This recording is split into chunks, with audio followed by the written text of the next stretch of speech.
మనకి మహిమ కలుగును గాక.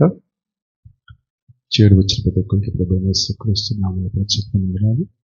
ఒకసారి నిలబడగా ఆదికాండము 28వ అధ్యాయము, పరిశుద్ధ గ్రంథంలో నుంచి ఆదికాండము 28వ అధ్యాయము 10వ వచనం నుంచి కొన్ని మాటలు చూద్దాం. యాకోబు బెయేర్షెబా నుండి బయలుదేరి హారాను వైపు వెళ్ళుచు ఒక చోట చేరి పొద్దుగుంకినందున అక్కడ ఆ రాత్రి నిలిచిపోయి ఆ చోటి రాళ్లల్లో ఒకటి తీసుకొని తనకు తలగడగా చేసుకొని అక్కడ పండుకొనెను. అప్పుడతడు ఒక కలకెనెను. అందులో ఒక నిచ్చెన భూమి మీద నిలపబడి ఉండెను. దాని కొన ఆకాశం నంటెను. దాని మీద దేవుని దూతలు ఎక్కుచు దిగుచునుండిరి. మరియు యెహోవా దానికి పైగా నిలిచి, నేను నీ తండ్రి అయిన అబ్రహాము దేవుడను, ఇస్సాకు దేవుడను యెహోవాను. నీవు పండుకొని ఉన్న ఈ భూమికిని నీకును నీ సంతానమునకును ఇచ్చెదను. నీ సంతానం భూమి మీద లెక్కకు ఇసుక రేణువుల వలె నగును. నీవు పడమటి తట్టును, తూర్పు తట్టును, ఉత్తరపు తట్టును, దక్షిణపు తట్టును వ్యాపించదవు. భూమి యొక్క వంశములన్నీ నీ మూలముగాను నీ సంతానం మూలముగాను ఆశీర్వదించబడును. ఇదిగో, నేను నీకు తోడై ఉండి నీవు వెళ్ళి ప్రతి స్థలమందు నిన్ను కాపాడుచు ఈ దేశమునకు నిన్ను మరలా రప్పించదను. నేను నీతో చెప్పినది నెరవేరు వరకు నిన్ను విడువనని చెప్పగా, యాకోబు నిద్ర లేచి నిశ్చయముగా యెహోవా ఈ స్థలమందునున్నాడు, అది నాకు తెలియకపోయిననుకొని భయపడి, ఈ స్థలము ఎంతో భయంకరము, ఇది దేవుని మందిరమే కానీ వేరొకటి కాదు. పరలోకపు గవిని ఇదే అనుకొనెను. తెల్లవారినప్పుడు యాకోబు లేచి తాను తలగడగా చేసుకున్న రాయిని తీసి దాని స్తంభముగా నిలిపి దాని కొన మీద నూనె పోసెను. మరియు అతడు ఆ స్థలమునకు బేతేలని పేరు పెట్టెను. అయితే మొదట ఆ ఊరి పేరు లూజ్. ప్రార్థన చేద్దాం. కృపగల దేవ, దయగల మా ప్రియ పరలోకపు తండ్రి, ఈ దినం ప్రభా మరోసారి నీ యొక్క మందిరంలోకి మేమందరం చేరిన యొక్క వాక్యం వద్దకు రావటానికి ప్రభా మాకు సహాయం దయచేస్తున్నాం.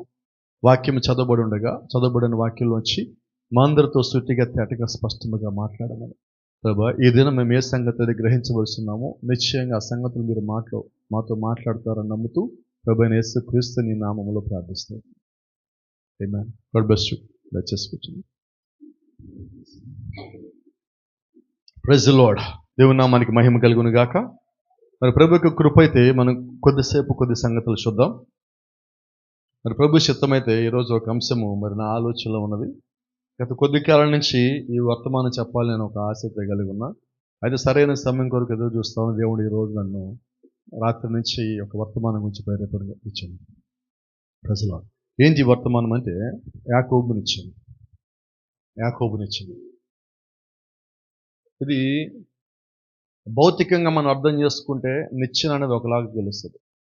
నిచ్చెన అంటే ఒక చోట నుంచి ఇంకో చోట ఎక్కడానికి, మనం ఉన్న స్థానం నుంచి ఇంకొంచెం పైకి వెళ్ళటానికి ఈ భౌతికపరమైన నిచ్చెన మనకు ఉపయోగపడుతుంది. అయితే ఈ నిచ్చెన భూమి మీద నుంచి పైకి ఉండేది, మనం వాడే నిచ్చెనలన్నీ. మరి ఈ రోజు మాట్లాడే నిచ్చెన ఇంకొక భిన్నమైన నిచ్చెన. ఇది ఆత్మ సంబంధమైన నిచ్చెన గురించి మనం మాట్లాడతాము.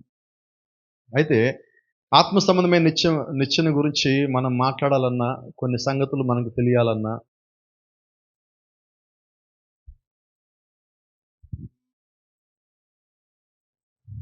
మొట్టమొదటిగా మనం చేయాల్సిన పని ఒకటి ఉంది. ఏంటి ఆ పని అంటే బైబిల్ చదవటం అనేది పెరగాలి. బైబిల్ చదవాలి. మన ఆత్మీయమైన జీవితం ఎదగటానికి దేవుడు ఏర్పాటు చేసిన వాక్యమే అన్నిటికన్నా బలమైన నిచ్చెన. దాంట్లో ఉన్న ప్రతి ఒక్క వాగ్దానము మనకి నిచ్చెనలో మెట్టులు లాంటిది. దానిలో దేవుడు మనకిచ్చిన ప్రతి ఒక్క వాక్యము మన ఆత్మీయమైన జీవితాన్ని కట్టుకోవటానికి, దేవుడు యొక్క సన్నిధికి తీసుకెళ్ళటానికి అవి మెట్ల వల్ల ఉపయోగపడతాయి. నిశ్చయంలో ఎలాగైతే మెట్లు ఉన్నాయో అలాగే మన జీవితంలో కూడా దేవుడు ఈ మెట్లు ఇచ్చున్నాడు. Praise the Lord. దేవుని నామానికి మహిమ కలుగును గాక.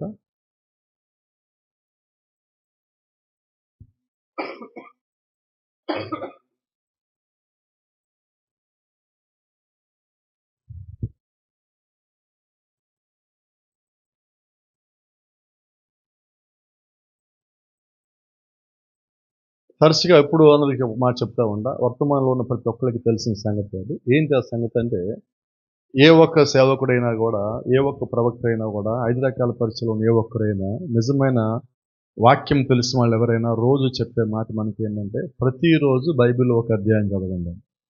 ఎందుకనంటే నువ్వు బైబిల్ రోజు చదవచ్చు, కానీ నువ్వు చదువుతా ఉన్నప్పుడు ఏ రోజు దేవుడు నీతో మాట్లాడతాడో తెలియదు. కాబట్టి నువ్వు వాక్యం చదువుంటే నీకు జరిగే మేలు ఏంటంటే, దేవుడు నీతో మాట్లాడినప్పుడు ఆ వాక్యము నువ్వు పట్టుకోగలుగుతావు. దేవుడు ఇంతకుముందే నాకు ఈ సంగతి చెప్పాడన్న సంగతి నువ్వు పట్టుకోగలుగుతావు. ప్రతిరోజు దేవుడు మాట్లాడటానికి సిద్ధమే, కానీ ఆయనతో మనం మాట్లాడటానికి రెడీగా ఉన్నామంటే, ఆత్మ సంబంధంగా కానీ మాట్లాడితే మనం ఇంకా రెడీ అవ్వలేదు. లోక సంబంధంగా మాట్లాడితే మనం ఎప్పుడు రెడీ. మన దగ్గర మొబైల్లో బైబిల్ ఉంటుంది, ఇంట్లో బైబిల్ ఉంటుంది, దానికి రెడీ అని అంటున్నాం. అయితే ఆత్మ సంబంధంగా ఏంటంటే, నీ హృదయము వాక్యం వినటానికి కాదు, లోబట్టడానికి రెడీగా ఉన్నప్పుడు అప్పుడు నువ్వు బైబిల్ చదవవలసి. ఎందుకంటే దేవుడు నిర్ణయించిన దినం ఏదైతే ఉన్నదో, దేవుడు కానీ నీతో మాట్లాడాలి అనుకుని ఆయన కానీ ఒక నిర్ణయం తీసుకుంటే, ఆ రోజు నువ్వు ఏ స్థితిలో ఉన్నప్పటికీ దేవుడు నీతో మాట్లాడుతుంది. ఎటువంటి స్థితిలో నువ్వు ఉన్నప్పటికీ, నువ్వు పడిపోయి ఉన్నావో, లేచున్నావో, బలంగా ఉన్నావో, బలహీనంగా ఉన్నావో, వ్యాధిలో ఉన్నావో, సంతోషం, ఆనంద, ఆర్థికంగా బలంగా ఉన్నావా, ఆర్థికంగా నువ్వు దిగువలో ఉన్నావని దేవుడు చూడగానే ఆయన నీతో మాట్లాడనే ఉన్నాడు అంటే, నిశ్చయంగా ఆ రోజు నుంచి నీ జీవితం మారుస్తాడు. అది ఎంత స్థితి అయినా దేవుడిని పరిస్థితి పూర్తిగా మార్చగలడు. దేవుని నామానికి మహిమ కలుగును గాక.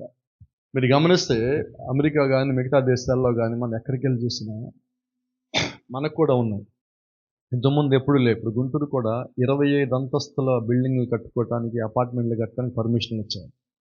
త్వరలోనే 36 కూడా మనకి పర్మిషన్ వచ్చినది. అంటే రాబోయే కాలంలో మనం కానీ గమనించినట్లయితే పెద్ద పెద్ద బిల్డింగ్ మనం చూడబోతున్నాం. మనకు పెద్ద పెద్ద బిల్డింగ్ చూసినప్పుడు మనకేమనిపిస్తుంది, ఎంత బాగుంది, ఎంత పెద్దగా ఉంది, పైదాకా అనిపిస్తుంది అనుకుంటారు.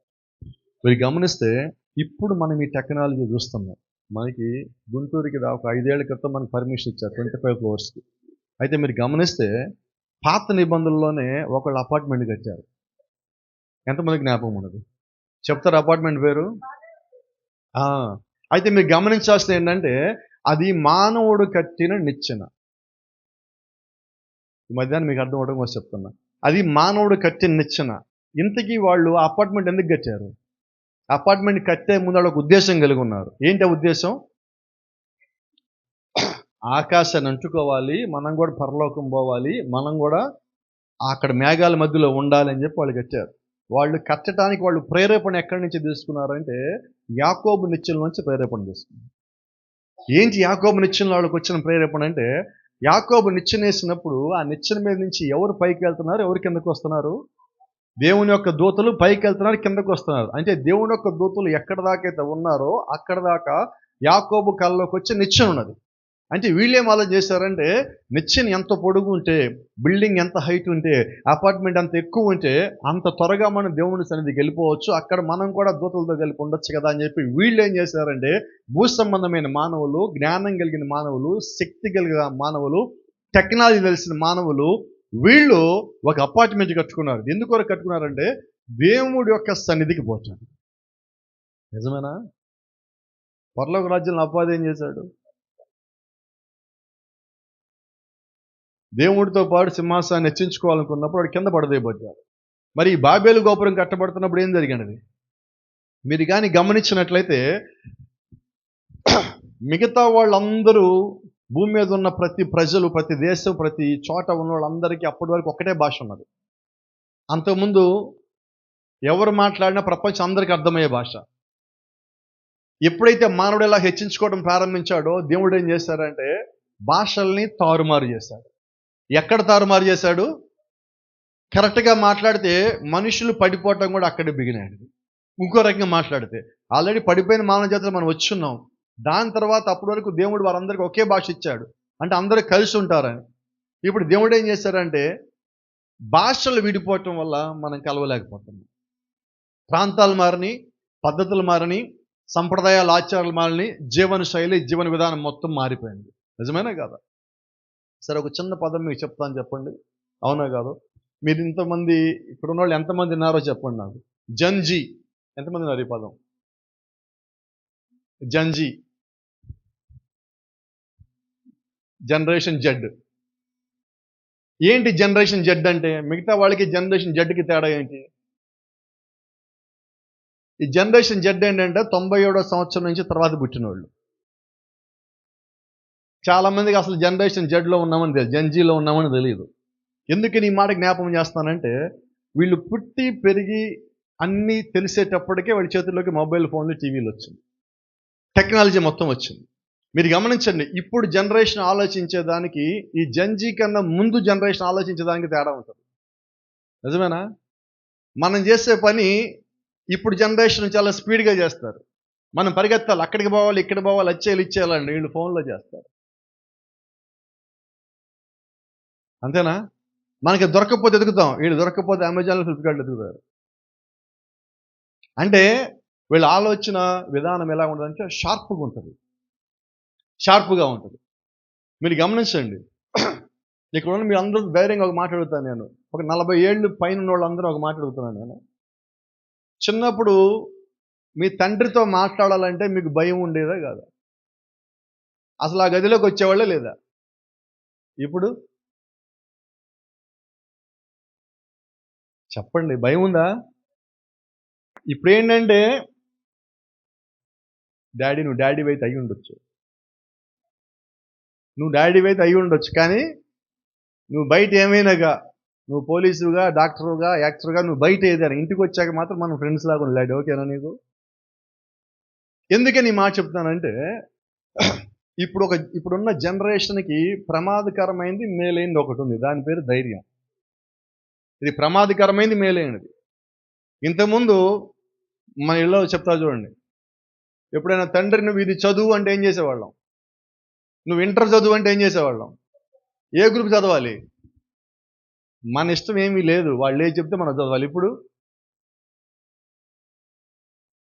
ఇప్పుడు జనరేషన్ ఏంటంటే నేనేమనుకున్నాను అదే చేస్తా, నువ్వు ఎంతైనా చెప్పు, నేను అనుకున్నాను అదే చేస్తా. ఇప్పుడు జనరేషన్ తేడా ఇది.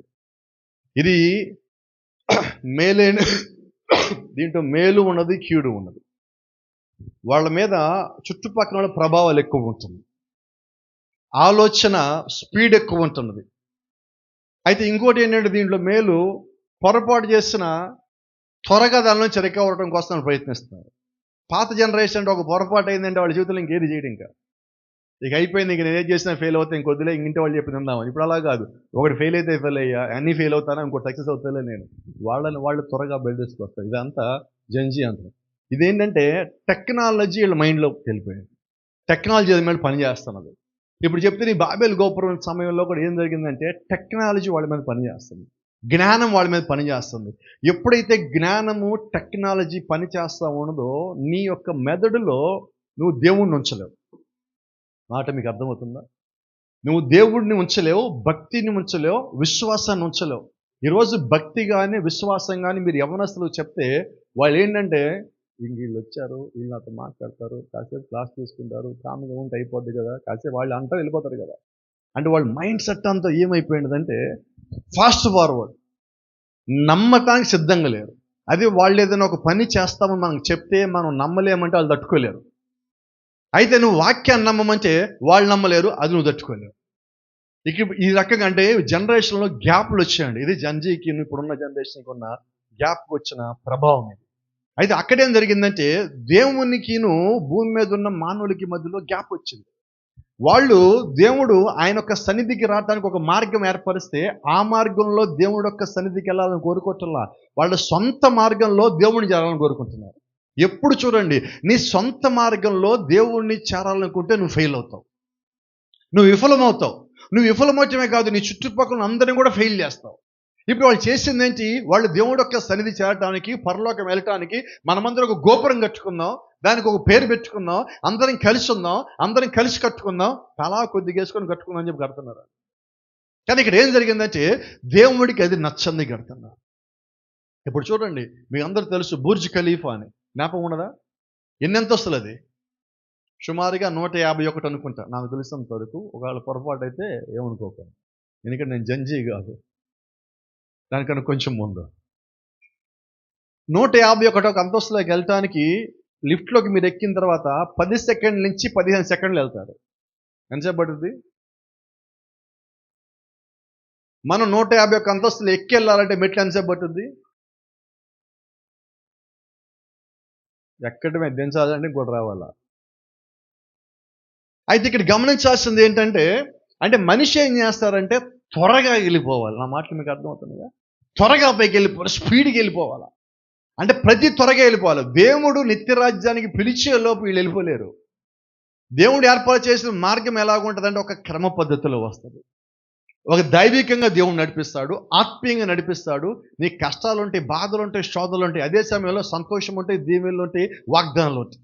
వీటన్నిటి మధ్యలోంచి దేవుడు ఆయన తన వాక్యానికి రుచి చూపించి నడిపిస్తాడండి. అయితే ఇప్పుడు మనం ఎలా చేస్తామంటే రోబోటిక్గా అయిపోయాం. అవునా? లిఫ్ట్లోకి వెళ్ళి కూర్చున్నాం, ఎలాగుంది, పైకి వెళ్తున్నాం, బాడీకి ఏం తెలియదు. పైకి వచ్చాక లిఫ్ట్ నీ ఫ్లోర్ వచ్చి నువ్వు దిగు, అంతే, ఇంక వేరేం తెలియదు. అంటే యాంత్రిక పరిజ్ఞానం వచ్చినప్పుడు నీ శారీరకమైన శ్రమ పోయినది. ఈ శారీరకమైన శ్రమ పోవటం వల్ల దాని విలువ పోయినది, దాని విలువ తగ్గిపోయింది కదా. నేను ఎప్పుడు చెప్తా ఉంటా, మీకు రోడ్డు మీద దొరికినప్పుడు ఒక 100 రూపాయలు, ఆ 100 రూపాయలు పోతే మీకు పెద్ద బాధ ఏముండదు. ఏమంటారు, దొరికింది పోయింది. అదే మీరు కష్టపడింది పోతే 10 రూపాయలే పోని, 2 రోజుల నుంచి జాగ్రత్త చేస్తా, వెనకాల జేబుకి బటన్ పెట్టుకుంటాం. ఎందుకని, పోద్దేమో ఈ రోజు. అంటే నీకు జాగ్రత్త వచ్చింది, దాని విలువేంటో నీకు తెలుసు. కాబట్టి ఇక్కడ ఏమైందంటే వారు ఆ రకంగా కడుతున్నప్పుడు వారికి దేవుడి విలువ తెలియలే, దేవుడి విలువ తెలియలే. అయితే మెక్సికో సిటీ గురించి మీకు మాట చెప్తా, మీకు అవసరం చూపిద్దాం అనుకుని, మరి ఎందుకు మరి స్టక్ అయినది. మెక్సికో సిటీలో ఒక చోట 241 మీటర్ల బిల్డింగ్లు కట్టారు. 241 మీటర్లు అంటే ఇంచుమించుగా మీటర్ అంటే 3 అడుగులు, అంటే సుమారుగా 750-720 అడుగుల హైట్లో ఉన్నది బిల్డింగ్. ఎందుకు దాని గురించి చెప్తున్నానంటే, వీళ్ళేమో పైకి వెళ్ళటం కోసం పెద్ద పెద్ద బిల్డింగులు, ఎంత పెద్ద బిల్డింగ్ కడితే ఎంత పొడవైన బిల్డింగ్, ఎంత హైట్ బిల్డింగ్ అంత గ్రేట్ అని కట్టుకుంటున్నారు.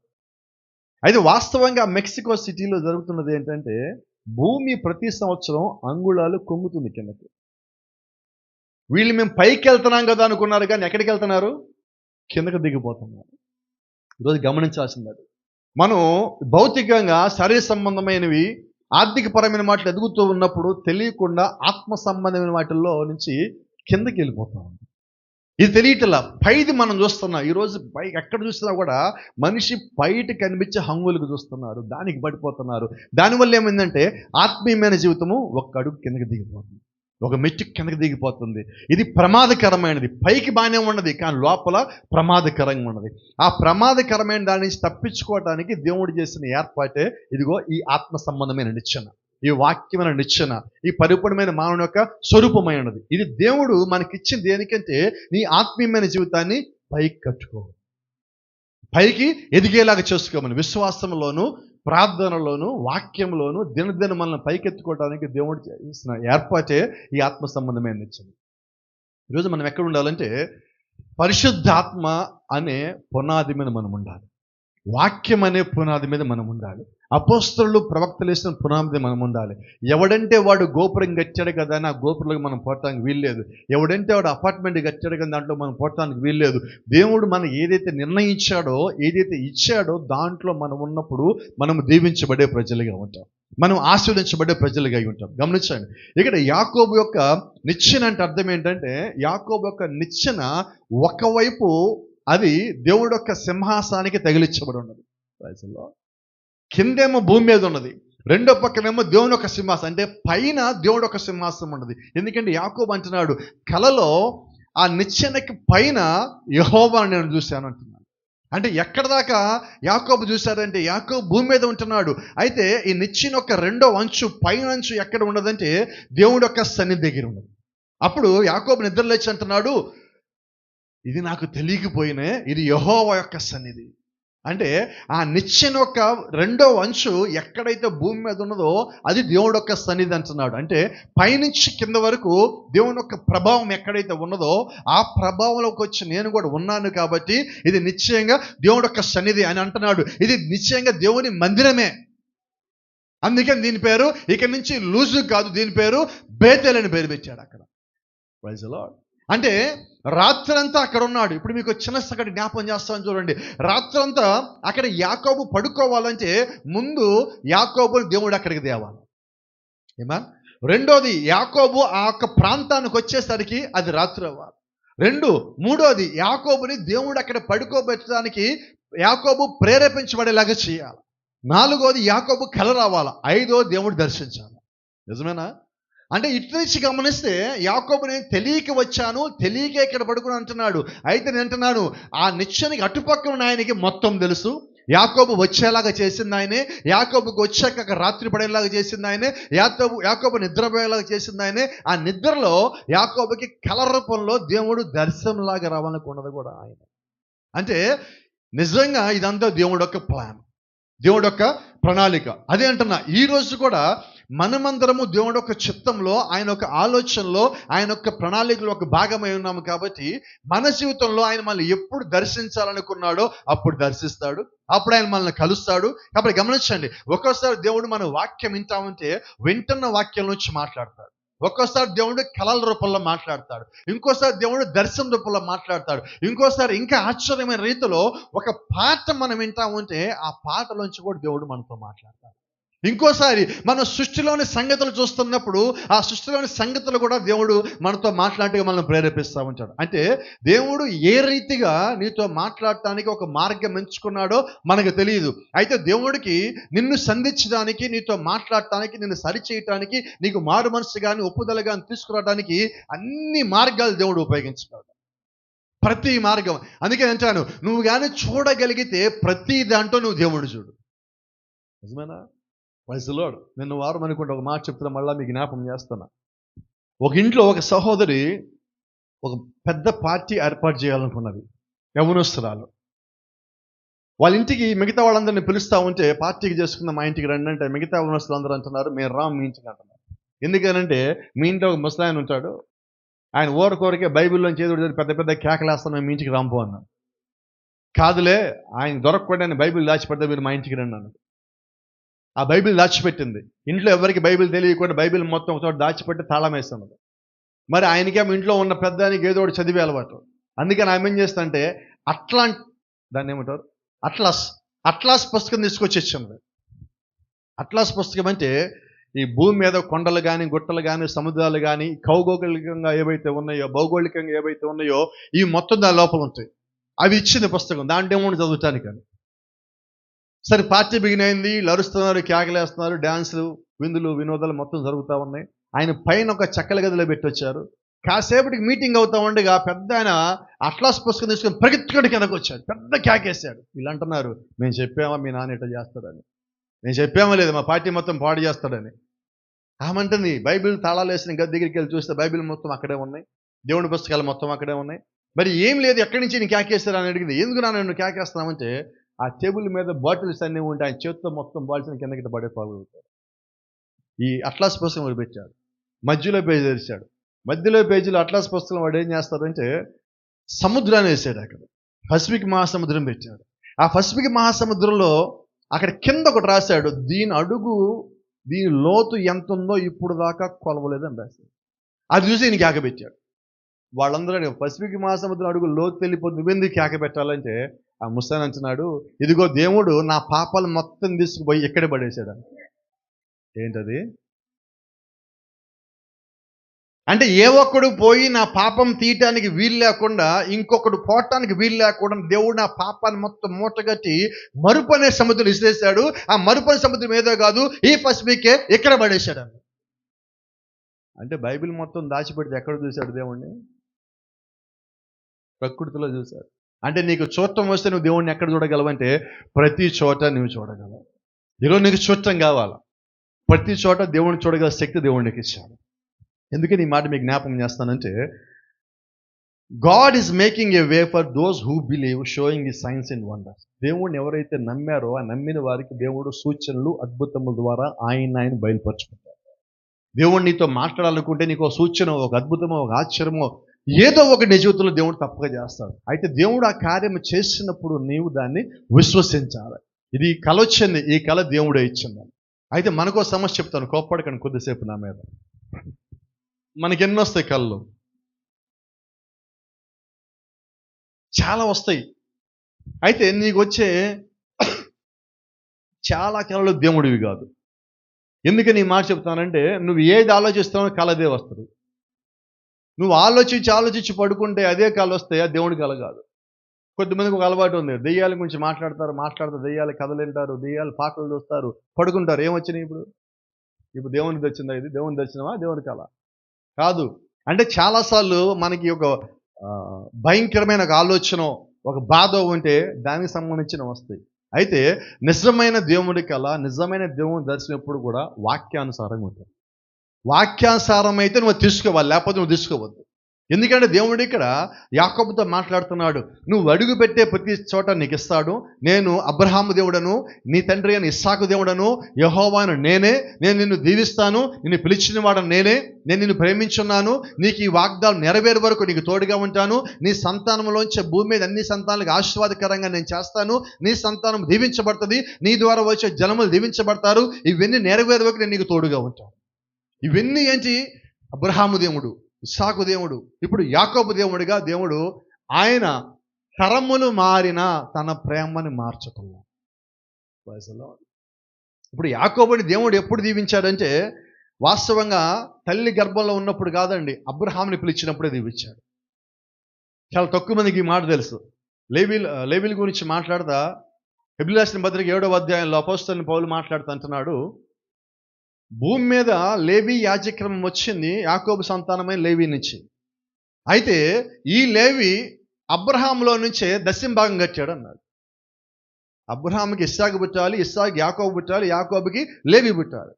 ఇప్పుడు లేవి దశమ ఎప్పుడు కట్టాడంటే ఇంకా అసలు ఇస్సాకే బయటికి రాలా, అప్పుడు దశమ కట్టాడు అన్నాడు. ఎలా కట్టాడు? ఆదికాండం 14వ అధ్యాయంలో మెల్కీసెదెకు దగ్గరికి వచ్చినప్పుడు అబ్రహాం కట్టాడు అన్నాడు. అంటే అబ్రహాం లోపల లేవి ఉంటే ఇప్పుడు యాకోబు ఉన్నట్ట లేనట్ట? లేవి ఎవరు? యాకోబు కుమారుడు. కుమారుడేముంటే తండ్రి అబ్రహాంలో ఉన్నట్టే కదా. కాబట్టి ఇక్కడ అర్థం చేసుకోవాల్సింది ఏంటంటే తండ్రి యాకోబుని పిలిస్తే యాకోబు సంతానాన్ని పిలిచినట్టు. ఇక్కడ దేవుడు ప్రత్యేకంగా చెప్తాడు, నీ సంతానము నేను దీవిస్తాను, నీ సంతానము భూమి మీద అనేక మందికి ఆశీర్వాదంగా ఉంటుంది, నేను అలాగ దీవిస్తానంటున్నాడు. Praise the Lord. దేవుని నామానికి మహిమ. ఇంకో సంగతి మీకు జ్ఞాపకం చేస్తున్నా. ఇక్కడ యాకోబు కళ వచ్చింది, ఆ కళ్ళలో ఒక నిచ్చెన వచ్చింది, నిచ్చెన మీదకి దేవుని యొక్క దూతలు పైకి ఎక్కుతున్నారు, కిందకి దిగుతున్నారు. నిజమేనా? ఒకసారి మీ దగ్గర కానీ బైబిల్ ఉంటే ఒకసారి బైబిల్ తెరిచి యోహాను సువార్త 1వ అధ్యాయము 51వ వచనం చదువుతారా? యోహాను 1:51. 1వ అధ్యాయమే 51వ వచనం. మరియు ఆయన మీరు ఆకాశము తెరవబడుటయు దేవుని దూతలు మనుష్య కుమారుని పైగా ఎక్కుటయును దిగుటయును చూతురని మీతో నిశ్చయంగా చెప్పుచున్నాను. Praise the Lord. ఇప్పుడు ఇందా యాకోబు నిచ్చెన మీద ఎవరు ఎక్కుతున్నారు, దిగుతున్నారు? ఇక్కడ ఈయనేమంటున్నాడు? ఇక్కడ యేసుక్రీస్తు చెప్తున్నాడు చూడండి, మీరు ఆకాశము తెరవబడుటయు దేవుని దూతలు మనుష్య కుమారుని పైగా ఎక్కుటయు దిగుటయు. ఇప్పుడు అడుగుతున్నా నేను, యాకోబుని ఇచ్చిన ఎవరు? చదివాం కదా, వాక్యంలోనే ఉంది. యాకోబుని ఇచ్చిన ఎవరు? దేవుని కుమారుడు అని బైబిల్ చెప్తామని యేసుక్రీస్తు నేరుగా చెప్తున్నాడు. అంటే ఇప్పుడు యాకోబు కెరలో వచ్చిన నిచ్చెన ఎవరు? ప్రభు అయిన యేసుక్రీస్తు. మనకు అర్థమయ్యేలాగా మాట్లాడుకుందాం. యేసుక్రీస్తు అంటే ఎవరు? దేవుడు. దేవుడు అంటే ఎవరు? వాక్యము. ఇప్పుడు దేవుడు ఏం చేస్తారంటే ఆయనే వాక్యంగా మారి మనకి ఒక వాగ్దానం ఇచ్చి, మనకు విశ్వాసం ఇచ్చి, బలం ఇచ్చి, పరిపూర్ణ మానవ స్వరూపంలో దేవుడు మనల్ని పెట్టి ఒక్కొక్క మెట్టు పైకి ఎక్కేలాగా చేస్తుంది. సరే, మీకు ఎవరికైనా నిచ్చెనిస్తే ఎవరన్నా ఎమ్మటే పై మెట్టు ఎక్కుతారా? ఫస్ట్ చేసే పని ఏంటి? ఫస్ట్ మెట్టు మీద కాలు. మనము మొదటి మెట్టు ఎక్కడమే కష్టం అండి. ఎప్పుడైతే మొదటి మెట్టెక్కి రెండో మెట్టు దగ్గరికి వచ్చామో అక్కడి నుంచి ప్రయాణం సులువు అవుతుంది. మొదట నిచ్చెని కనిపెట్టడము, నిచ్చెన సరైన స్థానంలో ఉందో లేదో కనుక్కోవటము, ఆ నిచ్చెని పట్టుకోవడం, ఎక్కడము, బ్యాలెన్స్ చేయటం రావాలి. ఆ తర్వాత నుంచి మనం మెట్లు ఎక్కడం ఈజీ. మొదటిదే కష్టం. సంఘానికి రావటమే కష్టం, ప్రార్థన చేయటమే కష్టం, దేవుడికి మనం అప్పగించుకోవడమే కష్టం, మనలో ఉన్న లోకాన్ని బయటికి పంపించడమే కష్టం. మొదటి పని ఎప్పుడు కష్టం. ఇట్లా చెప్తే మనకు కష్టంగా అర్థమవుతుంది కదా. ఓ మాట చెప్తాను చూడండి, అవునో కదా అని చెప్తురు కానీ, మనం సంపాదించడం ప్రారంభించిన తర్వాత మన జీవితంలో మొట్టమొదటి ₹1,00,000 సేవ్ చేయడానికి ఎంతకాలం పెట్టి ఉంటుంది? కొద్దిమంది సీరియస్ చూస్తున్నారు, ఇంకా మేము సేవ్ చేయలేదు. ఎంతకాలం సంపాదిస్తున్నాం? ఒక చిన్న లెక్క చెప్తాను, చిన్న లెక్క, పెద్ద లెక్క కాదు. నెలకు 25,000 సంపాదిస్తాం అనుకున్నాం. ఎక్కువ లెక్కలు, తక్కువ లెక్కలు. నెలకు 25,000 అంటే సంవత్సరానికి ఎంత? దీనికి కూడా సరిగ్గా చూస్తాను. 3 లక్షల 10 ఏళ్ళు సంపాదించుంటే 10 ఏళ్ళు అయితే నెలకి 25,000 అయితే సంవత్సరానికి 3 లక్షలు అయితే 10 ఏళ్ళకి 30 లక్షలు. 10 ఏళ్ళు 30 లక్షలు సంపాదించి మన దగ్గర ఎంత ఉండాలి చెప్పనా? ఈఎంఐలు ఉన్నాయి. ఈఎంఐలు ఉన్నాయి. సరే, మన దేవుళ్ళలోకి వచ్చి 10 ఏళ్ళు అయితే ఇప్పుడు మన దగ్గర ఎంత ఉండాలి? ఇంకా లోక సంగతులు లోపల ఉన్నాయి. నా మాటలు అర్థమవుతుంది అనుకుంటాను. ఆత్మీయమైన సంగతి అర్థం కావడానికి కొన్నిసార్లు భౌతికమైన సంగతులు మాట్లాడాలి. అంటే మనం సంపాదిస్తున్నప్పటికీ మన దగ్గర మిగల్చల్లా, ప్రార్థన చేసినప్పటికీ అది మన దగ్గర ఉండటల్లా, బైబిల్ చదువుతున్న దగ్గర నుంచి చదువుతున్నాం కానీ అది మన దగ్గర ఉండటల్లా. మీరు చూడండి, బైబిల్ చదివేటప్పుడు మొత్తం గుర్తున్నాయి అన్నీ. మనం చదువుతా ఉండగా ఇది తెలిసిందే, ఇది తెలిసిందే, ఇది తెలిసిందే, తెలిసిందే అంటున్నాం. బైబిల్ మూయండి, గుర్తు తెచ్చుకోండి. ఇక్కడ రండి ప్రార్థన చేయడానికి. ఏముండదు, ఆ మూలు చూసినా ఈ మూలు చూసినా మొత్తం తెల్లగానే కనిపిస్తుంది. అవునా? ఏం జరిగిందంటే అన్నీ గుర్తున్నట్టుగా ఉంటే లోపల ఏమీ లేవు. మన ఆత్మీయమైన జీవితం కూడా అలాగే అయిపోతుంది. సమస్య. నువ్వు దేవుల్లో మెట్లెక్కి పైన ఉండాల్సిన దానికి బదులుగా ఈరోజు ఇంకా మొదటి మెట్టు దగ్గరే కష్టపడతావు, మొదటి మెట్టు దగ్గరే ఆగిపోతున్నావు, మొదటి మెట్టు దగ్గరే జారిపోతున్నావు. ముందేం చేస్తున్నావు? ఆ నిచ్చెన పొడవ చూస్తున్నావు. అమ్మో ఇన్ని మెట్లు ఎక్కాలా, ఏం ఎక్కుతానులే. ఆల్రెడీ ప్రార్థన చేయాలని కానీ ఎలాగుంటుంది? ఫస్ట్ ఉపవాస ప్రార్థన కానీ ఫస్ట్ ఎలాగుంటుంది అంటే? ఎలాగుండదంటే ముందు దాని దగ్గరికి రావటానికి నీ లోపలికి భయం వస్తాను. మొదటి మెట్టు దగ్గర ఆగిపోతున్నాం, మొదటి మెట్టు దగ్గరికి వెళ్ళటానికి మనం భయపడుతున్నాం. ఈరోజు మిగతా మెట్లు ఎప్పుడు ఎక్కాలి?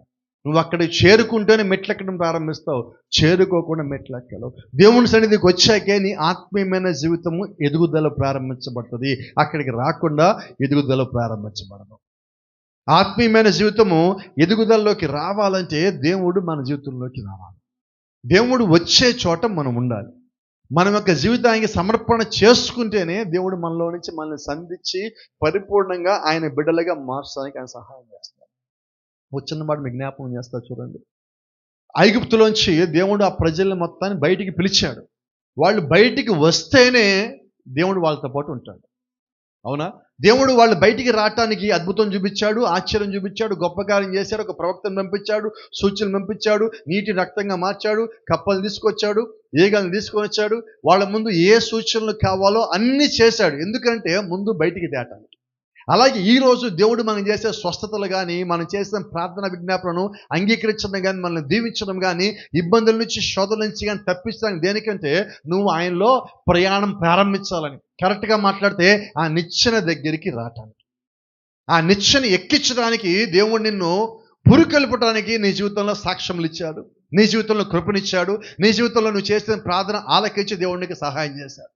వారు ఐగుప్తులో ఉండగా 400 సంవత్సరాలు చేసిన ప్రార్థన దేవుడు విని ఆయన అంటున్నాడు, ఇదిగో ఇశ్రాయేలీయుల మొర నా చెవిని చేరి ఉన్నది, అందుకని వారి మొరను ఆలకించని కిందకి దిగి వచ్చేదని. అంటే నువ్వు ప్రార్థన చేశాక దేవుడు దిగి వచ్చాడు. అయితే దేవుడు మీరు గమనించండి, వారు ఐగుప్తులో ఉండగా వారిని ఒక్కడిని దీవించాల. నిజమేనా? ఎక్కడ రావట్లేదు ఆమె ఒకటి కూడా. నిజమేనా? రైట్. ఇప్పుడు కూడా మనము కూడా లోకంలో ఉండగా దేవుడు దీవించగలడా? మనము దేవుడి ప్రజలైతే ఐగుప్తులోంచి వాళ్ళు పిలిచినప్పుడు వాళ్ళు బయటికి రావాలి. ఎక్కడికి రావాలి? కనానుకు రావాలి. ఇప్పుడు ఇంకో రకం మాట్లాడితే వాళ్ళు ఆత్మ సంబంధమైన నిచ్చెన దేవుడు కనాన్లో పెట్టాడు. ఈ కనాన్ దగ్గరికి వచ్చేలోపే గుణిగుళ్ళు ఉన్నాయి, సనుగుళ్ళు ఉన్నాయి, పడిపోవటం ఉన్నది, రాలిపోవటం ఉన్నది, వ్యాధి వచ్చింది, బాధ వచ్చింది, తెగుళ్ళు వచ్చింది, సర్పాలు వచ్చినాయి, కాటేసి 3,000 మంది చనిపోయారు, మోయాబీలు నాట్యానికి పడిపోయారు. ఎన్ని చెయ్యాలో మొత్తం అన్ని చేశారు. అంటే ఆత్మ సంబంధంగా దేవుడు నిన్ను పిలిచిన దగ్గర నుంచి ఆయన నిన్ను రమ్మన్న స్థానానికి వచ్చే లోపే అక్కడికి వచ్చాక నేను దీవించాలి. నీకు ఇచ్చిన వాగ్దానం ఏంటి? పాలు తేనెలు ప్రవహించే చోట నేను నిలిపెదను. అది మనకి ఇచ్చిన వాగ్దానం. ఇప్పుడు యాకోబు కూడా దేవుడు వాగ్దానం చేశాడు, నీ సంతానం నేను నిలబెట్టదను, నేను నీకు తోడుగా ఉంటాను, నువ్వు పోయిన చోటకల్లా నేను నీతో పాటు వస్తాను, ఇవన్నీ నెరవేరుకు నేను నీతో పాటు ఉంటాను. ఇప్పుడు దేవుడు అంటున్నాడు, ఇదిగో మోషేకు తోడుగా ఉంటే యెహోషువ నేను నీకు తోడుగా ఉంటాను. అదే మాట దేవుడు మాట్లాడుతున్నాడు ఇక్కడ కూడా. అంటే దేవుడు నీకు ఒక వాగ్దానం ఇచ్చాక ఊరుకోడు, ఆ వాగ్దానం నెరవేరే వరకు నీతో పాటు ఉంటాడు. యాకోబుతో చెప్పడం లేదా, యాకోబు నేను నీకు వాగ్దానం ఇస్తున్నా, ఇవన్నీ నెరవేరే వరకు నేను నీ పక్షమున ఉంటాను. అంటే నిచ్చెన దగ్గరికి రావటానికి ఎంత సమయం పడితే నిచ్చెన దగ్గర ఇంకెంత సమయం పడతాయి. పిలువబడిన వారు అక్కడికి రావాలి, ఏర్పరచబడిన వారు అక్కడికి రావాలి. అంటే క్రైస్తవంలో ప్రార్థనలోను విశ్వాసంలోనూ నువ్వు ఒక చోటుకు వచ్చి ఆగిపోవటానికి వీల్లేదు. నా మాటలు మీకు అర్థమవుతున్నాయా? ఈరోజు ఇంకా సమస్యలు ఉన్నాయి. అలకలు ఉన్నాయా? పోయినాయా? ఎక్కడ పోయినాయి? పోలా. ఎవడి మీద అలిగినా ఫస్ట్ చేయాల్సిన పని ఏంటి? చర్చ మానేయట. ఆశ్చర్యం, ఇద్దరు విశ్వాసులు ఏదో అనుకుంటారు, ఆయన అన్నాడని వాళ్ళు మానేస్తారు, వీళ్ళు అన్నాను వీళ్ళు మానేస్తారు. ఇదేంటిది? సరే ఇలా మాట్లాడుకుందాం. ఇది యెహోవా మందిరమే అయితే, దేవుడి మందిరమే అయితే, దేవుడు ఇక్కడ ఉన్నాడన్నమాట. ఇందాక యాకోబుతో దేవుడు మాట్లాడిన ప్రకారంగా యాకోబు కళ్ళు తెచ్చి అంటున్నాడు, ఇది నిజంగా యెహోవా మందిరం, నేను తెలుసుకోవాలా, నేను ఇక్కడ తప్పు చేశా, ఇక్కడ రాత్రి నిలబెట్టి నేను ప్రతిష్ఠ చేస్తా, నూనె పోస్తా, ఇది యెహోవా మందిరమే కానీ వేరొకటి కాదన్న. మరి అదే నిజమైతే ఎక్కడి నుంచి మనం అలిగి వెళ్ళిపోయిన చెట్లు? దేవుని దేవుని మందిరం నుంచి వెళ్ళిపోయేది ఎవరు? బైబిల్ చెప్తాను, చదివినారా మీరు? కయ్యను యెహోవా సన్నిధిలోంచి బయటికి వెళ్ళిపోయాను. అంటే దేవుడు మనకి కృప ఇచ్చినా కూడా దానిలో ఉండలేకపోవటం ఏంటంటే మన బుద్ధి మారక, స్వభావము మారక. అందుకని అంటాను, నువ్వు దేని మీద నలుగు, నువ్వు దేవుడి మీద అలగద్దు. నువ్వు దేని మీద నలుగు? సంఘం మీద అలగద్దు. దేని మీద అడుగు? వాక్యం మీద, ప్రార్థన మీద అలగద్దు. అంటే నువ్వు అలగకుండా ఉండాల్సింది భూమి మీద ఎవరైనా ఉన్నారంటే ఒక్కడే, అది దేవుడు యొక్క సన్నిధి, దేవుడు యొక్క వాక్యం మీద. ఎందుకంటే నిన్ను ఇంతకాలం కాపాడింది ఆయనే. ఏ స్థితిలోంచి మన దేవుడు పైకి లేవనెత్తాడు? చాలాసార్లు మనకు ఒక అలవాటు ఉంది, దేవుడు మనల్ని పైకి లేవనెత్తిన దేవుడిని మర్చిపోతాం. మనకు ఒక స్థితి, ఒక స్థానం రాగానే దేవుడిని మనం మర్చిపోతే వదిలిపెట్టిపోతాం అంటాం. అయితే నేను అంటున్నాను, దేవుడు వదిలిపెడితే నీ సంగతి ఏమవుతుందో ఒకసారి ఆలోచించు. ఏం లేదు, ఇంక మిగిలేదు ఏమి లేదు. కాబట్టి జ్ఞాపకం చేసుకోండి, వాక్యాన్ని విడిచిపెట్టద్దు. నీ గడి వర్తమానం మాట చెప్తుంది, వాక్యము ఒక వ్యక్తిలో ఉంటే ఆ వ్యక్తి వాక్యాన్ని తప్పిపోతే నువ్వు ఆ వ్యక్తిని విడిచిపెట్టి కానీ వాక్యాన్ని విడిచిపెట్టద్దు. ఈరోజు మనం చేయాల్సిందంటే, నువ్వు ప్రార్థన ఎందుకు విడిచిపెట్టాలి? దేవుడు యొక్క సన్నిధి ఎందుకు విడిచిపెట్టాలి? ఆయన యొక్క చిత్తం ఎందుకు విడిచిపెట్టాలి? ఆయన యొక్క మాట ఎందుకు విడిచిపెట్టాలి? ఆయన యొక్క ప్రార్థన విడిచిపెట్టద్దు. ఇది మన జ్ఞాపకం పెట్టుకున్నాం. అంటే ఏం చేసినా నువ్వు క్రీస్తుకు దగ్గరగానే ఉండాలి. అయితే మీరు గమనించండి, ఐగుప్తు నుంచి వారి కెనానికి వచ్చేటప్పుడు వారి తల మీద మేఘస్తంభం లేదా, వారి తల మీద అగ్నిస్తంభం లేదంటే ఉన్నది, అయితే వారి హృదయంలో లేదు. అంతేనా? కాబట్టి ఈరోజు నేను ఎక్కడ ఉన్నా ఆయన యొక్క సన్నిధిలో నేను ఉండాలి. ఆయన సన్నిధి నా లోపల ఉండాలి. ఎప్పుడైతే ఆయన యొక్క సన్నిధి నా లోపల ఉన్నదో అప్పుడు నేను ఆయనకి లంగరు వేయబడ్డాను. ఏమా? మన విశ్వాసము ఆయనకి లంగరు వేయబడాల. ఎందుకంటే యాకోబు యొక్క నిచ్చెన అవతల కొన ఏదైతే ఉన్నదో అది దేవుని సింహాసనానికి లంగరు వేయబడి ఉన్నది. కాబట్టి అది ఎటు ఊగినా ఆ సింహాసనానికి ఆనుకొనే ఏలాడుతూ ఉంటుంది. దాని ఒక కొన యాకోబు దగ్గరికి వచ్చింది, అవతల కొన ఆయన ఒక సింహాసనానికి లంగరు వేయబడింది. ఇంకో రకంగా మాట్లాడితే అవతల కొన యెహోవా ఉన్నాడు అని, నేను దాన్ని చూశాను అని చెప్పి యాకోబు చెప్తున్నాడు. ఈరోజు మనము కూడా నిజంగా మన యొక్క జీవితంలో దేవుడు యొక్క కార్యములు చేసినప్పుడు చూడాల్సింది ఎవరినంటే దేవుడిని ఒక్కడిని, మరి దేన్ని కాదు, దేవుడిని ఒక్క మనం చూడాలి. ప్రజలో దేవుని యొక్క వాక్యం చెబుతుంది, we will see the heavens open, ఆకాశం తెరవబోయు, and the angels of God ascending and descending upon the Son of God. యోహాను సువార్తలో దేవుడు అక్కడ మాట్లాడుతుంటున్నాడు, ఆకాశము తెరవబోయు, మనిషి కుమారునికి పైగా దూతలు ఎక్కుటయు దిగుటయు మీరు చూతులని మీతో చెప్పుచున్నాను. అసలు బైబిల్ మొత్తంలో సంతోషకరమైన, అత్యంత సంతోషకరమైన వాక్యం ఇది.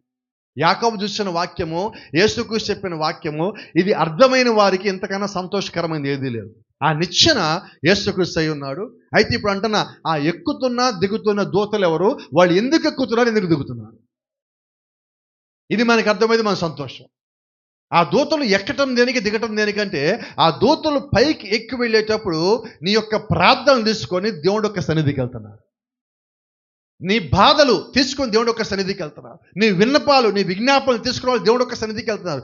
ఎందుకు దిగి వస్తున్నారంటే వాళ్ళు వస్తా దేవుడి దగ్గర నుంచి నీ ప్రార్థనలకి సమాధానం తీసుకొని వస్తున్నారు. నీ వ్యాధిని తీసుకొని పైకి వెళ్ళి స్వస్థత తీసుకొని కిందకి వస్తున్నారు. విజ్ఞాపన తీసుకొని సమాధానంతో వస్తున్నారు. బాధను తీసుకొని పోయి సంతోషం తీసుకొని వస్తున్నారు. శోధన తీసుకొని పోయి నీకు విడుదల తీసుకొని వస్తున్నారు. అంటే వాళ్ళు ఎక్కిన దానికి ఒక అర్థం ఉన్నది, దిగుతున్న దానికి ఒక అర్థం ఉన్నది. వారు ఎక్కే దిగేది ఊరికే మనం చూడటానికి కాదు, ఒక కళ, ఒక దర్శనం మనకి ఇవ్వటం కొరకు కాదు, ఒక ఉద్దేశపూర్వకంగానే దేవుడు ఆ దూతల్ని పైకి ఎక్కేలాగా దిగేలాగా చేశారు. ఆ నిత్యాన్ని యేసుక్రీస్తుగా దేవుడు ఎందుకు పెట్టాడంటే మన సమాధానము ఆయనలోనే ఉన్నది, మన దీవెన ఆయనలోనే ఉన్నది, మన వాగ్దానము ఆయన లోపల ఉన్నది, సమస్తము ఆయన లోపలే ఉన్నది. నువ్వు విశ్వాసము కానీ కలిగి ఉన్నట్లయితే నీ నిరీక్షణ క్రీస్తులో, నీ విశ్వాసము లంగరేయబడుతుంది. మీరు ఎప్పుడన్నా సముద్ర ఒడ్డుని కానీ మీరు చూస్తే అక్కడ ఆపేసిన పడవలన్నీ లంగరేస్తుంటాయి. మీకు పైన చూస్తే ఎలా ఉంటుందంటే ఓడ కదులుతూ ఉంటుంది, ఇట్లాగా పడవ కదులుతూనే ఉంటుంది. ఎంతసేపు కదిలినా అది అక్కడే ఉంటుంది. దానికి ఒక హద్దు ఉంటుంది, ఆ హద్దు లోపల తిరుగుతుంటుంది, దాటిపోలేదు. ఎందుకంటే ఆ హద్దులో ఉండటానికి కారణం ఏంటంటే కింద వేయబడే లంగరు. Praise the Lord. అయితే నేనంటున్నా, మనం కూడా క్రీస్తు లంగరు వేయబడి ఉంటే ఎక్కడ తిరుగుతామంటే నీ హద్దు నువ్వు దాటవు, నీ సరిహద్దు నువ్వు దాటవు, ఆ సర్కిల్ లోపలే తిరుగుతావంటావు. అక్కడ వరకే నువ్వు తిరుగుతూ ఉన్నప్పుడు దాని అర్థం ఏంటంటే నువ్వు సేఫ్ జోన్లో ఉన్నావు. కొన్నిసార్లు చూడండి, ఈ కొన్ని హిందువుల పండగల నిమిత్తము వీళ్ళు నదుల్లోకి పోయి స్నానాలు చేయడానికి దిగుతూ ఉంటే అక్కడ తాళ్లతో ఒక హద్దు కడతారు నీళ్ళ లోపల కొంచెం దూరం పోయిన తర్వాత. ఏంటి ఆ హద్దు అంటే అది దాటి మీరు పోవటానికి వీల్లేదు. అది దాటిపోతే అక్కడ కాపలా కాసే వాళ్ళకి దానికి సంబంధం లేదు, పరిగణలోకి రాదు. వాళ్ళు ముందే ప్రకటించారు సేఫ్టీ జోన్ అని, దాని లోపలే నువ్వు ఉండాలి. క్రైస్తవుడికి సేఫ్టీ జోన్ ఏంటంటే మనకి తాళతో గట్టలా వాక్యంతో గట్టి, దాని లోపల నువ్వు ఉన్నంత వరకు, వాక్య పక్షాన్ని ఉన్నంత వరకు, వాక్యం లోపల నువ్వు ఉన్నంత వరకు, నీ విశ్వాసం క్రీస్తులో లంగరు వేయబడినంత వరకు కూడా నువ్వు సేఫ్ జోన్లో ఉన్నావు. నువ్వు ఆయన హస్తంలో ఉన్నంత వరకు నువ్వు సేఫ్ జోన్లోనే ఉన్నావు. ఎప్పుడైతే నీ ప్రార్థనా జీవితం నువ్వు ఆగటం బిగిన్ చేసిందో, నీ విశ్వాస జీవితం వెనకడుగేయటం బిగిన్ చేసిందో, నువ్వు ప్రార్థన చేయటం మానుకొని సంఘానికి, క్రమానికి, వాక్యానికి, ప్రార్థనకి నువ్వు దూరం అవుతూ ఉన్నావు. దాని ఒక అర్థం ఏంటంటే దేవుడి యొక్క హస్తం నుంచి నువ్వు దూరం అవుతున్నావు. కాబట్టి నేను చెప్తున్నా, నువ్వు కేవలం సంఘానికి వచ్చినంత మాత్రం సరిపోదు, ప్రార్థనా జీవితం కలిగి ఉండాలి. ఎటువంటి ప్రార్థనా జీవితం కలిగి ఉండాలంటే వ్యక్తిగతంగా నేను దేవుడితో మాట్లాడే ప్రార్థన జీవితం నాకు కావాలి. ప్రార్థన చేయటం అంటే ఏదో ఒక ప్రార్థన చేయటం కాదు, ఏదో ఒక ప్రార్థన కాసేపు చేసేయాలి ఈరోజు అన్నట్టు ప్రార్థన కాదండి దేవుడికి కావాల్సింది. నీ హృదయం అంతటితో చేసే ప్రార్థన దేవుడికి కావాలి. విశ్వాసంగా నువ్వు చేసే ప్రార్థన దేవుడికి కావాలి. చూడు ఒక మాట ఉంది, as long as I'm in Christ Jesus I'm anchored in God. క్రీస్తులో ఉన్నంత వరకు నేను దేవుడికి లంగర వేయబడి ఉన్నా. The angels ascending and descending, going up first and then coming down. వీటి గమనిస్తే ఆ దూతలు మొదట పైకి వెళ్తున్నారు, ఆ తర్వాత కిందకి దిగి వస్తున్నారు. They are taking the message. వారు ఏం చేస్తున్నారు? వర్తమానం తీసుకుపోతున్నారు. Going up and bringing it back down. తిరిగి వారు కిందకి తీసుకుని వస్తున్నారు. ఈ సంగతి మనకు అర్థం కావాలి. అంటే మనం ప్రార్థన చేసేటప్పుడు మనం ఎప్పుడైతే యథార్థవంతమైన ప్రార్థన చేస్తున్నామో ఆ ప్రార్థన తీసుకొని దేవుడి యొక్క దూతలైన సన్నిధికి తీసుకుంటున్నాం. దాని సమాధానం ఇవ్వటానికి మళ్ళీ వాళ్ళే తీసుకొచ్చి మనకి ఇవ్వాలి. ఎప్పుడైతే మనకి సంగతి అర్థమైందో కొంచెం లోతుకెళ్తే ఇంకో సంగతి దీని లోపల అర్థం కావాలి. సంగతి లోపల సంగతి ఏంటో తెలుసా? మనం ప్రార్థన చేస్తుంటే దూతలు ఇక్కడే ఉన్నారు. ఇంకో సంగతి, నువ్వు ప్రార్థన చేస్తుంటేనే దూతలు ఇక్కడ ఉండటం కాదు, ప్రతి సమయంలో దూతల్ని చుట్టుతావు. ప్రతి సమయంలో అంటే మనం ఇంట్లో ఉన్నప్పుడు, ఏ ఒక్కరు మన చుట్టుపక్కల లేనప్పుడు జ్ఞాపకం పెట్టుకో, దూతలు నీ పక్కన ఉన్నారు. ఎందుకంటే నువ్వు ఏ సమయంలో ఏ ప్రార్థన చేస్తావో తెలియదు. అందుకని నువ్వు భూమి మీద ఉన్నంత వరకు దూతలు ఉండాలి. బైబిల్ చెప్పట్లేదా? నీ మార్గం అంతటిలో ఆయన దూతలు నీకు కావలి ఉన్నారు. నీ మార్గం అంతట్లో. ఏ మార్గం అంటే నువ్వు ఇంట్లోంచి బయటికి వెళ్ళి వచ్చే మార్గం కాదు. ఈ భూమి మీద నుంచి పరలోకం తిరిగి వెళ్ళేంత వరకు, ఈ భూమికి వచ్చింది మొదలుకొని పైకి వెళ్ళేంత వరకు కూడా ఆయన దూతలు నీ చుట్టూ కావలి ఉన్నారు. అంటే ప్రతి సమయంలో, ప్రతి ప్రయాణంలో, ప్రతి స్థితిలో దేవుడి దూతలు నీ కావలి ఉన్నారు. ఇంకో మాట మీకు జ్ఞాపకం చేస్తాను. నీ పగలు నువ్వు ప్రయాణం చేసేటప్పుడు ఎంతమంది దూతలు కావాలన్నారు, రాత్రిపూట నువ్వు పడుకున్నప్పుడు కూడా అంతమంది చుట్టూ కావాలి. ఈరోజు నిశ్శబ్దంగా ఉదయం మన నిద్ర లేచి మన పనుల్లోకి వెళ్ళిపోతున్నాం కదా, ఆ నిద్ర లేవటానికి కూడా ఆ దూతలే నీకు సహాయం చేయాలి. ప్రతి చోట దేవుడు యొక్క దూతలు నీకు తోడుగానే ఉన్నారు. మీరు గమనించండి, యాకోబు నిద్రపోతా ఉంటే ఆ నిద్రలో ఆ దూతలు వచ్చి యాకోబు దగ్గరికి వచ్చి దిగి పైకి పోతున్నారు అంటే యాకోబుతో పాటు దూతలు ఉన్నట్టే లేనట్టు. నేను అంటున్నాను, యాకోబుతో పాటు కాదు, నీతో పాటు కూడా దేవుడు దూతలు ఉన్నాయి. ఎందుకంటే మనం కూడా సంతానమే కదా అయి ఉన్నాం. Praise the Lord. He was that anchoring place where Jacob's laid. జాగ్రత్తగా గమనిస్తే యాకోబు పడుకొని ఉంటే యాకోబు పక్క నుంచి ఒక నిచ్చెన పైకి ఉంటే ఈ నిచ్చెన పైన యాంకర్ వేయబడింది, లంగర్ వేయబడింది యెహోవా సింహాసనం, దేవుని సింహాసనానికి. Praise the Lord. ఇప్పుడు ఇంకొక అర్థంలో మాట్లాడుకుంటే ఇప్పుడు యాకోబు ఎక్కడున్నాడు? దేవుడికి లంగర్ వేయబడిన చోట ఉన్నాడు. దాని అర్థమే దేవుడి యొక్క సన్నిధి. ఇప్పుడు యాకోబు ఎక్కడ ఉన్నాడంటే దేవుడి యొక్క సన్నిధి. ఈరోజు మనమందరం ఎక్కడ ఉన్నామని జాగ్రత్తగా ఆలోచన చేస్తే, నువ్వు యేసుక్రీస్తు నామములో బాప్తిజం పొందిన వ్యక్తివై ఉన్నావా, నీవు కూడా లంగర్ వేయబడిన క్రీస్తులో ఉన్నావు. నీ రక్షణ ప్లేస్ అదే, నీకు సురక్షితమైన స్థలం అదే, నీ కేడెం అదే, నీ దుర్గం అదే. ఎందుకంటే ఆయన అంటున్నాడు, నీ భారము నా దగ్గర పడే. ఎప్పుడైతే నువ్వు లంగర్ వేయబడ్డావో నువ్వు అక్కడ నీ భారం మొత్తం పడేస్తే చాలు, నువ్వు దీవించబడతావు. Where the promises seed would be. ఎక్కడైతే వాగ్దాన సంతానం ఉన్నదో అక్కడే యాకోబు ఉన్నాడు. ఎందుకంటే అంటున్నాడు, నేను అబ్రహాము దేవుడను, నీ తండ్రి దేవుడను, ఇస్సాకు దేవుడను, ఇదిగో నీ దేవుడను. అంటే దేవుడు ఏం చేస్తారంటే తరతరములు సంతానం గురించి మాట్లాడుతున్నాడు. అబ్రహాము దేవుడను, ఇస్సాకు దేవుడను, యాకోబు దేవుడను. ఈరోజు మనతో కూడా దేవుడు మాట్లాడుతున్నప్పుడు మీ పితరుల దేవుడు అంటున్నాడు ఆయన. ఎవరు మన పితరులు అంటే ఇటుపక్కన చూసుకోవడానికి మనకేం లేదు. మన పితరులు అంటే ఇక్కడ వాళ్ళు మనకు కనిపిస్తారు. అయితే మన పితరులు ఈయన మాట్లాడిన ఎవరంటే యాకోబు గురించే. వాక్యానుసారంగా మాట్లాడుకుంటే మనం ఎవరి సంతానం? అబ్రహాము సంతానమా, యాకోబు సంతానమా? అబ్రహాములోంచి వచ్చాము, అయితే యాకోబు సంతానం. అంతేనా? ఇలా మాట్లాడుకుందాం. ఇప్పుడు దేవుడు అబ్రహాంకి ఇచ్చిన వాగ్దానం మనదైతే మరి యాకోబుకి ఇచ్చిన వాగ్దానం మనదే. యాకోబు అంటే అర్థము కొంచెం గట్టిగా చెప్పండి, ఇదేనా తెలిసిందే కదా, చెప్పండి గట్టిగా. ఇప్పుడు మనం ఎవరి సంతానము? ఎంత కష్టంగా ఉంది చెప్పుకోవడానికి, ఎంత బాధగా ఉన్నది. కానీ నేనంటున్నా, కోపపడకండి, మనకన్నా మోసగాడా యాకోబు? చెప్పండి. ఒక ఊర్లో ఒక రాజుగారు ఒక పెద్ద బిందె తెచ్చి పైన పెట్టాడు. పెద్ద బిందె గంగాళం పెట్టాడు. పెట్టి ఏం చేశారంటే ఊళ్ళో వాళ్ళందరినీ అలా గిన్నె పాలు పోయింది అన్నాడు, బిందె పాలు పోయింది అన్నాడు. అందరూ కదలకుండా మూత పెట్టుకొని చలితే పడిపోద్ది అన్నట్టు చాలా జాగ్రత్తగా తెచ్చి దానిలో పోస్తున్నారు. ఈ కింద నేను సౌండ్ చేస్తుంటే మొత్తం నిండితే ఫుల్గా వస్తూ ఉండు, ఫుల్ రాగానే ఇంక ఆపేయండి అన్నారు. రాజుగారు మంత్రి గారిని పంపించారు. మంత్రి గారు నిండిపోయింది చెక్ చేయండి అన్నాడు. ఈయన పైకి ఎక్కి నిచ్చెన వేసుకొని, చూడండి ఇక్కడ కూడా నిచ్చెన, అందుకని చెప్తున్నా, నిచ్చెన వేసుకొని పైకి ఎక్కాక మొత్తం చూస్తే మొత్తం నీళ్ళే ఉన్నాయి. ఏం జరిగింది? అందరికి ఏం తెమ్మన్నాడు? కొంచెం గట్టిగా చెప్పు, నాకు అర్థమయ్యేలాగా. అందరు ఏం పోసారు? ఎవరా నీళ్ళు తెచ్చామని చెప్పారా? అందరు ఏం తెచ్చినట్టుగా తెచ్చారు? పాలు తెచ్చినట్టుగా. మొత్తం ఏం పోసారు చెప్పండి. అది ఆశ్చర్యపడినండి రాజు. ఒక్క పాలు పోసి మొత్తం పాలులాగా కనిపించాయి లోపల. అంటే అర్థం ఏంటి? మనకు కూడా అందరు ఇళ్ళకి వెళ్ళి ప్రార్థన చేయండి, చూడండి భాస్కర్ నేను చేయనంటారా? అందరం చేస్తాం. ఇక్కడి నుంచి ప్రార్థన విజ్ఞాపన ఒకటి కానీ మొత్తం చేస్తామంటారు. ఇంటికి వెళ్ళాక బిందులో పాలే ఉండవు. నేనంటాను, ఒక ప్రార్థన విజ్ఞాపన మీరు తీసుకుంటే ఎమ్మటే చేసేయండి, వెంటనే చేసేయండి. ఎందుకంటే మనం తర్వాత చేద్దామని కూడా మనకి అది గుర్తుండదు. మనకున్న బలహీనత అదే, బలం కూడా అదే అనుకోండి, బలహీనత కూడా అదే. ఏం బలహీనత అంటే మంచి మర్చిపోతాం. బలహీనత ఏంటంటే ఏది మనకి అవసరం లేదు అయ్యింది మనకు గుర్తుంటుంది. చూడండి, మనకి సంబంధమైన విషయాలు మనం మర్చిపోతామా? మనవి మర్చిపోతాం. ప్రార్థన చేయమన్న సంగతి, బైబిల్ చదవాలన్న సంగతి ఎన్నిసార్లు అనుకోవాలి, అరే రే ఈరోజు బైబిల్ చదవాలి అనుకున్నా, ఏంటా మర్చిపోయా అనుకున్నాను.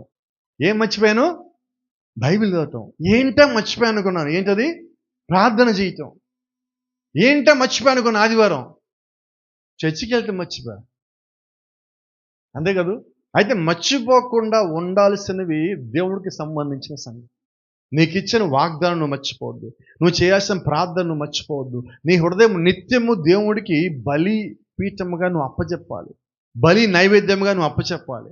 నీ హృదయం మీద నిత్యము దేవుడు సింహాసనం వేసుకుని కూర్చొని ఉండాలి. ఆ సంగతులను ఎన్నడూ మర్చిపోవద్దు. ఎందుకంటే నీ బలం అదే, నీ బలహీనత అదే. క్రీస్తులో నువ్వు ఎంతకాలం ఉన్నావో అంతకాలము నువ్వు ధన్యుడిగాను దీవించబడిన వ్యక్తిగాను ఉంటావు. ఎందుకంటే నువ్వు భూమి మీదకి వచ్చిన ఒక ప్రజలు మాత్రమే కాదు, వాగ్దాన సంతానము కూడా అయింది. Praise the Lord. దేవుని నామానికి మహిమ ఘనత ప్రభావం కలిగింది. దేవుడు యాకోబుకి ఇచ్చిన దర్శనంలో యాకోబు పైనుంచి ఒక నిచ్చెన కిందకి వేయటము, ఆ నిచ్చెన పైన అంచున దేవుడు నిలబడి ఉండటము, కింద యాకోబు పడుకొని ఉంటుంది చూశాడు. అయితే మీరు గమనించినట్లయితే బాబేలు గోపురము కింద నుంచి పైకి కడుతున్నారు, అవునా? యాకోబు దగ్గర నిచ్చెన పైనుంచి కిందకు వచ్చింది. ఈ రెండింటికి తేడా ఏంటి? భూమి మీద నుంచి వీళ్ళ ఆలోచనతో పైకి వెళ్ళి దేవుని చేరాలనుకుంటున్నారు. ఈ మధ్యాహ్నం అందరూ జ్ఞాపకం చేసుకున్న సంగతి ఒకటే, మన ఆలోచనలో మనం ఉండగా ఎప్పుడూ దేవుని చేరలేము. మన సొంత నీతి, మన సొంత జ్ఞానము, మన సొంత ప్రత్యక్ష, సొంత ఆలోచనలు, సొంత బలము, సొంత శక్తి ఏది ఎన్నడూ దేవుడి సన్నిధిని మనము చేర్చబడనేకుండా చేస్తాయి. ఎప్పుడైతే వాటిని బయట పెట్టావో, నేను ఎప్పుడో మాట చెప్తా చూడండి, ఒక దొంగను మీరు ఎప్పుడైనా పట్టుకోండి, ఆ దొంగను కూర్చోబెట్టి ఒక గ్లాస్ మంచినీళ్ళు ఇచ్చి, ఒక కాఫీ ఇచ్చి, ఒక టిఫిన్ పెట్టి అడగండి, నువ్వెందుకు దొంగతనం చేశావని. వాడేం చెప్తాడు? వాడు ఎందుకు చేయాల్సి వచ్చిందో వాడికి ఒక కథ చెప్తాడు. ఆ కథ ఎలాగుంటుందంటే నీకు కూడా దొంగ అయిపోవాలని చెప్తాడు. ఏం నీతి అది? దొంగ నీతి. మనం కూడా దొరికిపోయినప్పుడు ఏం చెప్తాం? నేను తప్పు చేశాను ఒప్పుకోము.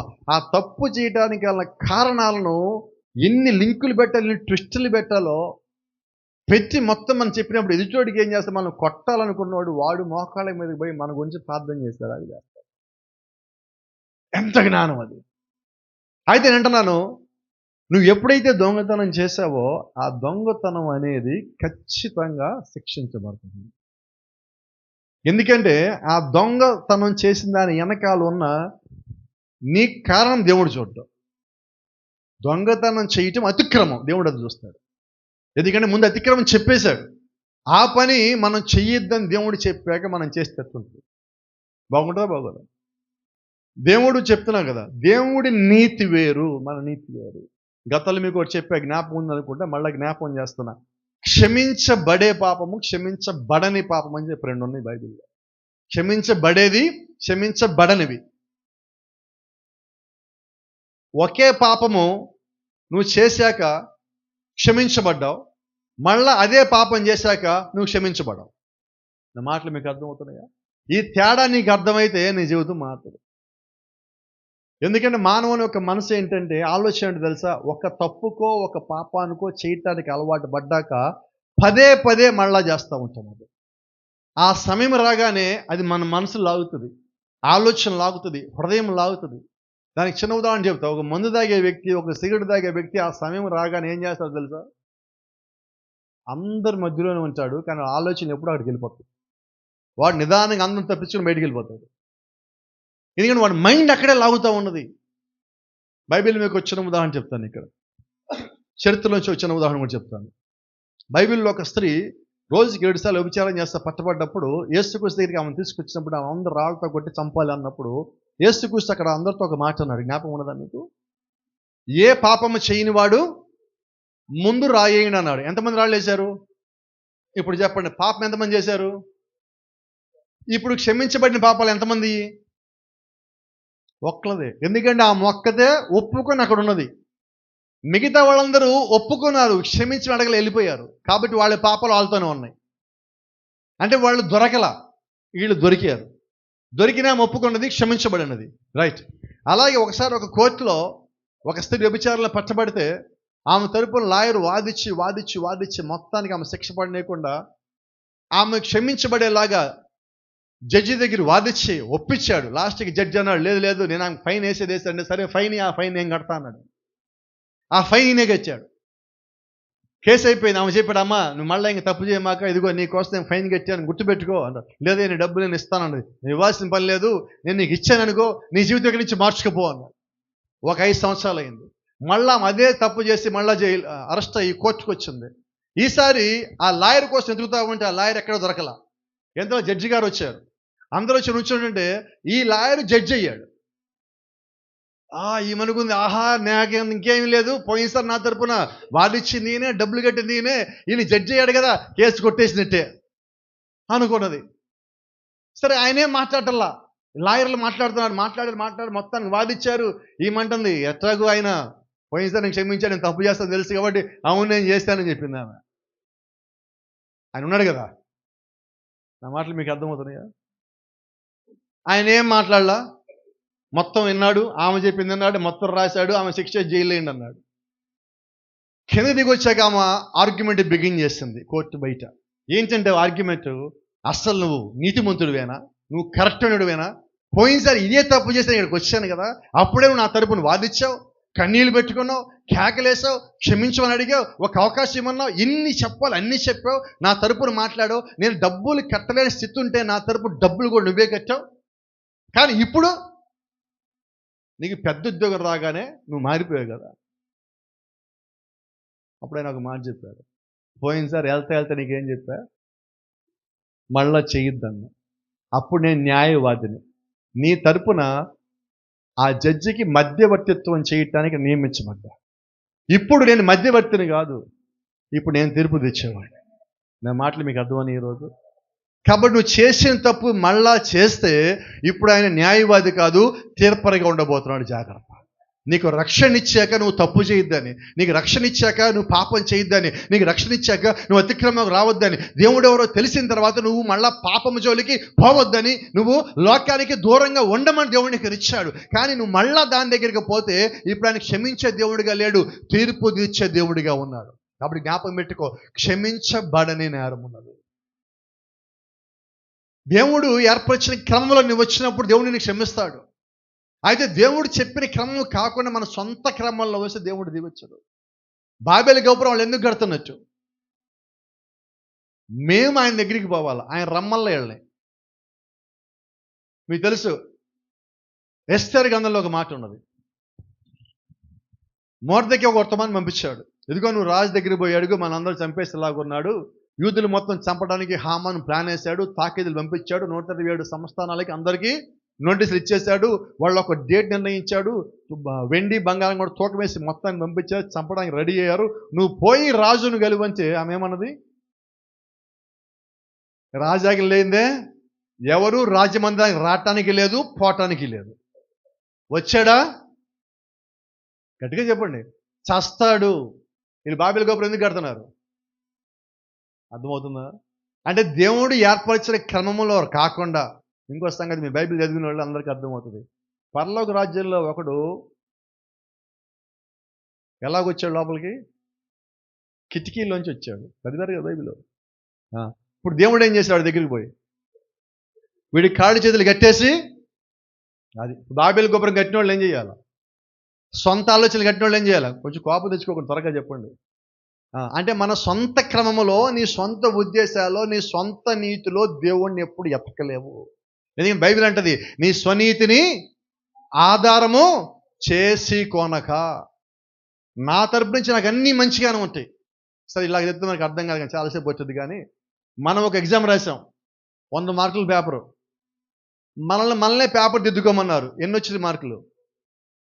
ఒక్కడం తగ్గిందా? మన శత్రువుకి దిద్దమన్నాం, ఏమీ రావు అసలు, ఇదేం రాయలేదంటాడు. మనం దిద్దితే ఇప్పుడు మన నీతి గురించి మాట్లాడితే, మన నీతిలో మనగా నిలబడితే ఇట్లా చూడండి, ఏ ఒక్కడు మంచోడు ఉండడు. అటు నుంచి చూస్తే దీనికి అర్థం కూడా ఇంకో చిన్న మాట చెప్తాను, ఎందుకంటే మనకి అర్థమవుతుంది మేలు ఇది, అందుకని చెప్తాను ఎన్నిసార్లుగా. ఒకసారి ఒక మనిషి సముద్రం దగ్గరికి పోయాడు. సముద్రం ఏం చేశాడంటే, ఒక మనిషి వచ్చాడు కదా నా దగ్గరికి అని, కాళ్ళు తడిపింది, కాళ్ళు కడిగింది. ఎలాగుంది ఆలోచి కాళ్ళు తగిలింది కదా, నీకు ఎలాగుందంటే, అలా చాలా బాగుంది, కాళ్ళు తగిలినప్పుడు నా కాళ్ళు కొన్ని మర్చిపడిపోయింది. కానీ ఏం లాభం, నువ్వు తాగడానికి మరికిరావు, మొత్తం ఉప్పే కదా. సరే వదిలిపెట్టింది. నెమలి దగ్గరికి వెళ్ళాడు. నెమలి మనిషి వచ్చాక కానీ చక్కగా నాట్యమాడి దానిలో ఉన్న ఏదైతే అందం ఉందో చూపించింది, మొత్తం చూపించి ఎలాగుంది అన్నది. నీ నాట్యం బాగుంది, నీ రంగులు బాగుంది, నీ పింఛం బాగుంది, అంత బాగుంది, కానీ ఏమైపోయి నీ గొంతు బాగోదు. సో చెట్టు కింద కూర్చుంటే కోకిలి పాట పాడింది. పాట పాడి సరే దాని గొంతు బాగుంది, నా గొంతు బాగుంది అంటాడేమో. పాట ఎలాగుంది, పాట సూపర్, కానీ రంగే బాగాలేదని. నా మాటలు అర్థమవుతున్నాయా? ఏంటి సంగతి, మనకేం అర్థం కావాలి ఇప్పుడు? అయితే 3 అన్నయ్య, నువ్వు మనిషివి, అడగగలవు, ఎక్కడికైనా బాగోగలవు, రాగలవు, మాట్లాడగలవు, నీ బుద్ధే బాగుందని. అది పరిస్థితి. అంటే మన దగ్గర కొన్ని మంచి ఉంటున్నాయి, అలాగే అందరిలో మంచి ఉంటాయి. నువ్వు చెడ్డయ్య చుట్టం బిగిన్ చేస్తే వాళ్ళు లోపల చెడ్డయ్య చేస్తారు. మన చెడ్డ చుట్టం మాండితే బాగుంది కదా.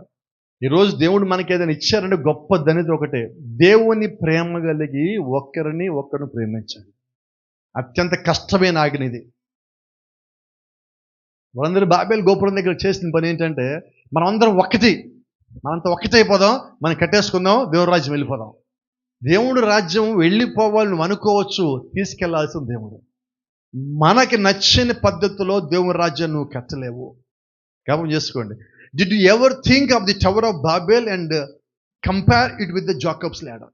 యాకోబు నిచ్చెనకిను మీరు బాబేలు గోపురానికి కంపారిజన్ కానీ చేస్తే రెండు ఒక్కలా కనిపిస్తాయి, కానీ ఉద్దేశాలు వేరు. ఒకటేమో కింద నుంచి కట్టింది, రెండేమో పైనుంచి కిందకు వచ్చింది. పైనుంచి కిందకు వచ్చిన దానికి ఒక బిగినింగ్ ఉన్నది, ఒక ఎండింగ్ ఉన్నది. కింద నుంచి పోయేదానికి బిగినింగ్ ఉంది కానీ ఎండింగ్ లేదు. అది దేవుడు తన విశ్వాసి భూమి మీద నుంచి పైకి రావటం కొరకు చేసిన ఏర్పాటు. ఆ నిచ్చెన పేరే ప్రభు అయిన యేసుక్రీస్తు. ఈరోజు యేసుక్రీస్తు ఎవరంటే చాలా మందికి తెలిసే ఉంటుంది, అయినా కూడా మళ్ళీ ఒకసారి చెప్తా ఉన్నా. నువ్వు దేవుని యొక్క రాజ్యం పరలోకం వెళ్ళాలంటే పాతాళం దాటి వెళ్ళాలి. నిజమేనా? పాతాళం దాటి వెళ్ళాలి. చనిపోయిన లాజరస్ గుర్తున్నాడా మీకు? అబ్రహాం రొమ్మున ఆనుకోబడి ఉన్నాడు. అబ్రహాం రొమ్మున ఆనుకోబడిన లాజర్తో ఆ ధనవంతుడు మాట్లాడుతున్నాడు. ధనవంతుడు ఎక్కడున్నాడు? పాతాళం. అబ్రహాం ఎక్కడున్నాడు? పరలోకంలో. వాళ్ళిద్దరు మాట్లాడుకుంటున్నారు, అంటే పక్క పక్కనే ఉన్నాయి. అయితే మనం పాతాళం దాటి పరలోకం పోవాలి. ఈ పాతాళం దగ్గరికి వచ్చేసరికి ఇది దాటటానికి మనకి పెద్ద వంతెన కావాలి. అవునా? మళ్ళీ ఆ దూడ కోసం చిన్నమాట చెప్పండి. యేసుక్రీస్తు ఇలా మాట్లాడుకుందాం అర్థం అవటం కోసం. మనం ఎంతైతే ఉన్నామో హైటు, అంతే హైట్తో ఉన్న ఒక సిలువ మనకి ఇచ్చాడు అనుకుందాం. ఇది జీవితకాలం మొయ్యమని, జీవితకాలం మొయ్యమన్నాడు. ఇప్పుడు మొయ్యాలి. మోస్తా మనం ఏం చేస్తామంటే మిగతా సంగతులు మొయ్యటానికి చిన్నప్పుడు చదువు మొయ్యాలి, మధ్యలో యవ్వనం వచ్చాక ప్రేమ లేకపోతే వివాహము మొయ్యాలి, ఆ తర్వాత ఉద్యోగం మొయ్యాలి, మళ్ళీ పిల్లలు మొయ్యాలి, బరువు మొయ్యాలి, బాధ్యతలు మొయ్యాలి, కష్టాలు మొయ్యాలి, బాధలు మొయ్యాలి, ఇబ్బందులు మొయ్యాలి, సమస్యలు మొయ్యాలి, శోధనలు మొయ్యాలి, ఉద్యోగంలో వచ్చే, కుటుంబంలో వచ్చే, బంధువుల్లో వచ్చే, సంఘంలో వచ్చే, విశ్వాసంలో వచ్చే, క్రమంలో వచ్చి ఇవన్నీ మోసి లాస్ట్కి ఏం చేస్తామంటే ఆ సిలువని చిన్నది చేశాం. సైకిల్ చైన్, కీ చైన్లో బండి తాళాలు ఉంటాయి, ఇంత చేశాం. చేసి మనం ఏమనుకుంటున్నాం, ఆ చిన్న సిలువ పట్టుకొని నాతో పాటు క్రీస్తున్నాడు అంటున్నాం. ఇంతకీ క్రీస్తునికి ఆ సిలువ ఎందుకు ఇచ్చాడో చెప్తున్నాను నేను. ఆ పాతాళం నుంచి దాటిపోవటానికి నీ దగ్గర ఉన్న సిలువ నువ్వు అక్కడ వేసి దాని మీద నడిచిపోవాలి. ఇప్పుడు సిలువ ఎంత ఉంది మన దగ్గర? అంగుళన్నరకు వచ్చాం. అంగుళన్నర ఉంది సిలువ. ఇప్పుడు ఇది ఎక్కడ వేయాలా? దాటడానికి ఎక్కడ వేయాలి ఇప్పుడు? ఇది లేదు. అంటే ఇప్పుడు ఏమైపోయిందంటే మన యొక్క పరిస్థితి, ఆ సిలువని అంటే వాక్యాన్ని మనం ప్రార్థన ఉంచాల్సిన స్థలంలో మనం గతంలో ఏమీ లేకుండా చేసాం కాబట్టి ఇప్పుడు ఏం చేయడానికి లేకుండా. సో ఒకసారి ఫ్లాష్ బ్యాక్ వెళ్తే ఎప్పుడు చెప్తూ ఉంటారు, కొన్ని ఊళ్ళకి పోతూ ఉంటే అంటుంటారు, పాస్టర్ గారు ఒకప్పుడు ఈ లైన్ అంతా మాదేనండి, ఈ ప్యాట్ అంతా మాదేనండి, మా నాన్నే మా తాతే అప్పట్లో మమ్మల్ని ప్రేమించి అన్నీ అమ్మేసి ఇదిగో ఇంత ఉంచాడు మాకని చెప్తుంటారు. ఒకప్పుడు ఎన్ని ఉన్నాయి, ఇప్పుడు కొద్దిమంది చెప్తూ ఉంటారు, పాస్టర్ గారు అసలు అప్పట్లో మేము విశ్వాసంలో ప్రార్థనలో మండుతూ ఉండేవాళ్ళం అండి. ఎప్పుడు అసలు మీరు ఇట్టున్నారు కానీ యూత్, అసలు మేము యూత్ అప్పుడా? ఎలాగుండేవాళ్ళం? పరిగెత్తేవాళ్ళం, పనులు చేసేవాళ్ళం, పరిచయం చేసేవాళ్ళం. మీరేం చిట్టుకున్నారు? మీకేమైంది ఇప్పుడు? ఎందుకని ఈ మాట అన్న కోపం పట్టాలని కాదు మిమ్మల్ని. మీ స్థానం తెలియజేస్తాను. ఒకప్పుడు మేము మండామని చెప్తున్నామని ఇప్పుడు ఆరిపోయామని అర్థం. చివరికి వచ్చేసరికి నువ్వు మండుతూనే ఉండాలి. మీకు ఎప్పుడు చెప్తా ఉంటా నేను, సింహం బతికినా సింహమే, చచ్చినా సింహమే. దేవుడి కుమారుడు బతికినా చచ్చినా దేవుడి కుమారుడే. ఒక గోధుమ గింజ బతికినా చచ్చినా కూడా గోధుమ గింజ. అంటే దాని స్థితి, దాని పేరు ఎప్పుడు మారలా. నువ్వు కూడా వాక్యంలో మండేవాడు అయితే నిత్యం నువ్వు మండుతానే ఉండాలి. అలా మండుతా ఉంటే నువ్వు దేవుని రాజ్యం చేరగలవు. లోక సంబంధమైన కట్టడంలో నువ్వు ఎప్పటికీ దేవుని యొక్క రాజ్యము చేరలేవు. మనం కట్టుకున్న దానికి దేవుడు ఇచ్చిన దానికి తేడా ఏంటంటే, ఆయన నుంచి వచ్చిందని మనం పట్టుకుంటే ఆయన చేరతాం. మనం కట్టుకుంటే ఎక్కడ చేరతామో తెలియదు. అవునా? కొన్నిసార్లు మనకు ఒక అలవాటు ఉన్నది, ఒక కాన్ఫిడెన్స్ ఉంటుంది మనకి. అడ్రస్ ఎవరైనా చెప్తే వచ్చేస్తాలే పర్లేదులే అంటాం. ఎక్కడికి వెళ్తాం లాస్ట్కి? చెప్పండి. అక్కడక్కడే తిరుగుతూ ఉంటాం. ఎంతసేపు తిరుగుతాం? తిరిగి నా వల్లగా రాలని వెళ్ళిపోతాం. తీరా చూస్తే పక్కనే ఉంటుంది. ఏంటి సమస్య అంటే, మనం ఎవరిని అడగం. మనం వెళ్ళే దారి సరైందా కాదా అని ఎప్పుడు అడుగుతామా? మనం నేను ఇలాగ ప్రార్థన చేస్తున్నా సరైందా కాదని అడుగుతామా? నేను ఈ నిర్ణయం తీసుకున్నా సరైందా కాదని అడుగుతావా? అది ఎవరిని అడగాలంటే, నువ్వు వ్యక్తులను అడగద్దు, దేవుణ్ణి అడుగు. నీకు వ్యక్తులు అడగడానికి మొహమాటం, సిగ్గు అనుకో, పర్వాలా. దేవుణ్ణి అడుగు. దేవుణ్ణి అడగడానికి సిగ్గు ఎందుకు? ఒక గొప్ప సంగతి చెప్తాను ఇక్కడ. నువ్వు దేవుణ్ణి అడగడానికి ఎన్నడూ సిగ్గుపడద్దు. ఎందుకు సిగ్గుపడద్దు అంటే, నువ్వు ఎవరినన్నా ఏదైనా అడిగినప్పుడు వాళ్ళు ఎప్పుడన్నా నిన్ను ఎగతాళి చేయిస్తావు. మళ్ళా నువ్వు దేవుణ్ణి అడిగితే దేవుడు నిన్ను ఎప్పుడు మళ్ళీ ఎగతాళి చేయడు. ఆయన నీ పక్షం అంటారు కదా, ఎగతాళి ఎందుకు చేస్తాడు? కాబట్టి అన్ని సంగతులను అన్ని సమయాల్లో నువ్వు దేవుడికి చెప్పగలుగుతావు. నువ్వు దేవుడికి చెప్పగలిగినంత వరకు నీకు ఇబ్బంది లేదు. నువ్వు దేవుడితో మాట్లాడగలిగినంత నీకు ఇబ్బంది లేదు. ఎందుకంటే నువ్వు దేవుడిని నేరుగా అడిగినప్పుడు ఆయన నీకు సమాధానం ఇవ్వాలి. ఆయనకి ఖచ్చితంగా సహాయం చేయాలి. నువ్వు అడిగిన దానికైనా దేవుడు నీకు సహాయం చేయాలి. Praise the Lord. దేవుని నామానికి మహిమ. మళ్ళీ జ్ఞాపకం చేస్తున్నా, భూమి మీద వీళ్ళు బాబెల్ గోపురం కడుతున్నప్పుడు అందరూ ఒకరితో ఒకరు మాట్లాడుకొని వాళ్ళంతా ఒక గ్రూప్ అయిపోయారు. ఆ గ్రూప్ అయిపోయి మొత్తం కడతా ఉన్నారు. అప్పుడు భూమి మీద ఎన్ని భాషలు ఉన్నాయి అంటే బైబిల్ చెప్తా ఉంటే భూమి మీద ఒక్కటే భాష ఉన్నది. ఇప్పుడు ఎన్ని ఉన్నాయి భాషలు? వినపడలేదమ్మా. కోప్పడికి ఒక మాట చెప్తా, చాలాసార్లు ఇంట్లో భార్య ఏదో అని చెప్తే భర్త ఏంటి అంటూ ఉంటాడు. ఎందుకని? అర్థం కాక. అంటే ఇంట్లో ఒకే భాష మాట్లాడే వాళ్ళది కూడా భాష అర్థం కావట్లేదంటే ఎక్కడ ఉన్నాం మనం? ఎన్ని భాషలు ఉన్నాయి ఇప్పుడు ఇక్కడ? భారతదేశంలో గుర్తించబడిన భాషలు 300, లిపి ఉన్న భాషలు 16. లిపి ఉన్నవి, గుర్తించబడినవి 300. అంటే గుర్తించబడనివి తెలియదు ఇంకా. అంటే ప్రపంచంలో ఇన్ని భాషలు ఎందుకు ఉన్నాయి అంటే, అందరూ కలిసి మానవ ఆలోచన చేసినప్పుడు దేవుడు చెదరగొట్టాడు. ఆశ్చర్యం. బైబిల్ గోపురం ఉందా? చెదరగొట్టబడిందా? పడగొట్టబడింది. అంటే సొంత ఆలోచనలు కట్టుకుంటే ఏమవుతాయి? పడిపోతాయి. బైబిల్లో యెహోషువ ఒకసారి ఒక రాజు దగ్గరికి పోయాడు. ఆ రాజు చాలా తెలివిగల్లోడు. అతనికి సముద్ర పడవలు ఉన్నాయి. యెహోషువకు ఒక కోరిక ఉన్నది. ఏం కోరిక అంటే, సముద్రయానం చేయాలని ఒక కోరిక. దీవులకి పోవాలా, సముద్రయానం చేయాలా, పడవల్లో ప్రయాణం చేయాలా, అది ఎలాగో తెలుసుకొని పెద్ద కోరిక. అయితే యెహోషువ ఎవరంటే ఆత్మ కలిగిన వాడు.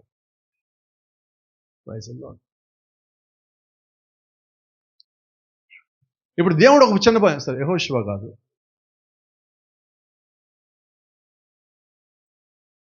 ఆహాబు స్నేహితుడు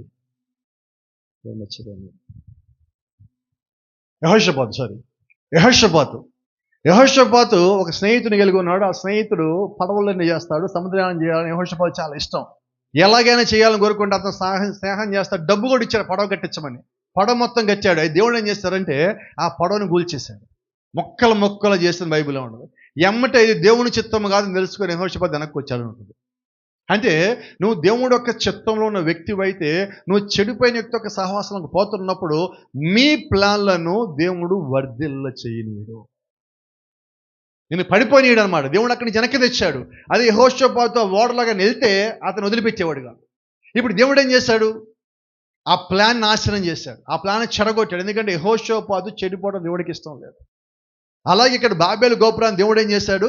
పాడు చేయాల్సి వచ్చింది. ఎందుకంటే దేవుడికి ఇష్టం లేదు కాబట్టి, దానిలో ఉండి మామిడి పడిపోవడం ఇష్టం లేదు కాబట్టి. అలాగే ఈరోజు చాలాసార్లు నువ్వు చాలామంది స్నేహితులతో చాలా ప్లాన్లు చేసుకుని కొన్ని ప్రయాణాలు, కొన్ని వ్యాపారాలు, కొన్ని ఉద్యోగాలు, కొద్దిగా ముందుకు వెళ్ళాలను, కలిసి ఉండాలను నువ్వు చాలా ప్లాన్లు చేస్తుంటావు. అవన్నీ ముందుకు పోలా. నిజమేనా కాదా? ముందుకు పోయినాయా? ఫెయిల్ అయినాయి. ఫెయిల్ అయ్యమంటే అర్థం ఏంటి తెలుసా? దేవుడు నిన్ను దూరంగా ఉంటామన్నాడు. నువ్వు ఆయన నిచ్చెన దగ్గర ఉంటే దేవుడు నిన్ను ఫెయిల్ అయ్యేలాగా చేస్తాడు. ఫెయిల్ అయ్యేవని బాధపడక్కర్లా. నువ్వు ఒక నిర్ణయం తీసుకోవాలి. ఏంటి ఆ నిర్ణయం అంటే, ఇది దేవుని నిర్ణయము కాదు కాబట్టి నాకు బుద్ధి రావాలి. ఇదే నాకు కావాల్సింది. అంటే మనం నేరుగా ఒప్పుకోవాలండి. కొన్ని చెప్తున్నాను నేను తప్పు చేసినప్పుడు నేను తప్పు చేశాను ఒప్పుకోవాలి. ఒప్పుకోగలిగితేనే నువ్వు దేవుడి యొక్క సన్నిధిలో ఆ నిత్యం దగ్గర ఉంటావు, లేకపోతే ఉండలేవు. ఒప్పుకోగలగాల. చూడండి, మనం చూస్తే యాకోబుని మనం చూద్దాం. యాకోబు జీవితం ఒకసారి చూద్దాం. యాకోబు దగ్గరికి అసలు దేవుడు ఒక నిత్యం రావచ్చా? అన్ని తప్పులు యాకోబు జీవితం, అన్ని మోసాలే. కానీ మీరు గమనించండి, యాకోబు జీవితం ఒక ముగింపు ఎలాగుంది. అన్నీ ఒప్పుకున్నాడు. అన్నను మోసం చేసి ఒప్పుకున్నాడు, తండ్రిని మోసం చేసి ఒప్పుకున్నాడు, మామని మోసం చేసి ఒప్పుకున్నాడు, అన్ని మోసాలు ఒప్పుకున్నాడు, అన్నింటికి క్షమాపణ అడిగాడు, ప్రతి దానికి క్షమించమని అడిగాడు. అయితే చాలామంది ఎందుకు యాకోబుని దేవుడు ప్రేమించాడు అంటాడు. యాకోబు ఒక మొదటి దినం చూసి దేవుడు ప్రేమించాల, యాకోబు జీవితం ఒక ముగింపు దినం చూసి దేవుడు ప్రేమించాడు. కాబట్టి ఈరోజు నీ జ్ఞాపకం చేసే సంగతి ఒకటే, నువ్వు ప్రారంభంలో ఏ రీతిగా ఉన్నావో కాసేపు పక్కన పెట్టు. నీ భక్తి జీవితం మొదట్లో ఎలాగుందో కాసేపు పక్కన పెట్టు. నీ లోకపు జీవితం ఎలాగుందో కాసేపు పక్కన పెట్టు. ఈ దినం నుంచి నీ జీవితం ఎలాగ మారిందో నువ్వు జ్ఞాపకం చేసుకో. ఎలాగ మారవలసిందో నువ్వు జ్ఞాపకం చేసుకో. మన జీవితం యొక్క ముగింపు ఏ రీతిగా ఉండవలసిందో నువ్వు జ్ఞాపకం చేసుకో. అది ఉండాల్సిన విధముగా కానీ ముగించబడిందా, నువ్వు దీవించబడిన వ్యక్తివై ఉంటావు, నువ్వు ఆశ్రయించబడిన వ్యక్తివై ఉంటావు, నువ్వు దేవుడి యొక్క చిత్తంలో ఉన్న వ్యక్తివై ఉంటావు. ఈరోజు యేసు క్రీస్తే మనకి పరలోకానికి మధ్యలో ఆయన వంతెన వారధై ఉన్నాడు. మన చిన్న చిన్న కీచలు మనల్ని కాపాడలేవండి. క్రీస్తు అనే నిత్యన మేంచి నువ్వు వెళ్ళాలి, క్రీస్తు అనే వంతెన మేంచి నువ్వు వెళ్ళాలి. కాబట్టి నువ్వు వాక్యపక్షం ఉంటే, ప్రార్థనలో ఉంటే, విశ్వాసంలో ఉంటే, పరిపూర్ణమైన ఒప్పుదల కలిగి దేవుడి యొక్క చిత్తంలో కానీ ఉంటే, నీకు దేవుడిచ్చిన భాష ఏంటో తెలుస్తుంది, ఆయన యొక్క ఉద్దేశం ఏంటో తెలుస్తుంది, ఆయన యొక్క ఆలోచన ఏంటో తెలుస్తుంది, ఎలాగ దేవుడు నిన్ను ఆయన దగ్గరికి రమ్మన్నాడో కూడా నీకు తెలుస్తుంది. ఇప్పుడు యాకోబు నిద్ర లేచి ఫస్ట్ మాట ఏమంటున్నాడు? నేను నిశ్చయంగా యెహోవా అసలు తెలియక నేను చేసేది. ఎమ్మటి ఒప్పుకుంటున్నాడు యాకోబు. మనకి ఈరోజు చర్చిలో ఏదన్నా చేస్తే ఒప్పుకోవడానికి ఇష్టమా కష్టమా? ఎంత కష్టం. నేను చేయలేదన్నాం ఫస్ట్. అది యాకోబు ఏమన్నాడు? ఎవరు అడగలే యాకోబుని. ఇక్కడ చేయకుండాల్సింది నేను ఇక్కడ చేశా, ఇది తప్పు, ఇది నిశ్చయంగా యెహోవా మందిరమే కానీ మరి ఇంకొకటి కాదు అంటే ఎంత త్వరగా ఒప్పుదలకు వచ్చారంటే నేను అనుకుంటాను. అందుకని కావాలి దేవుడు యాకోబుని దావీదుని ప్రేమించాడు. వాళ్ళు తప్పు చేశామని తెలియగానే ఎమ్మటే ఒప్పుకున్నారు, మళ్ళా చేయలే. ఈరోజు మనము కూడా యాకోబు సంతానం అయి ఉంటే, వాక్యం ప్రకారంగా మనం చూసుకున్న, క్రమం ప్రకారం మనం తీసుకున్న, మనం కూడా యాకోబు సంతానమే.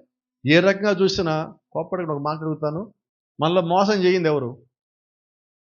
చెప్పండి ఎవరన్నా ఒక్కళ్ళు. చెయ్యింది ఎవరిని? ఏదో సందర్భంలో ఇలా కూడా చెప్తున్నా, తల్లిదండ్రులు కూడా పిల్లల్ని కొన్నిసార్లు మోసం చేస్తారు, పిల్లలు తల్లిదండ్రులు కూడా మోసం చేస్తారు.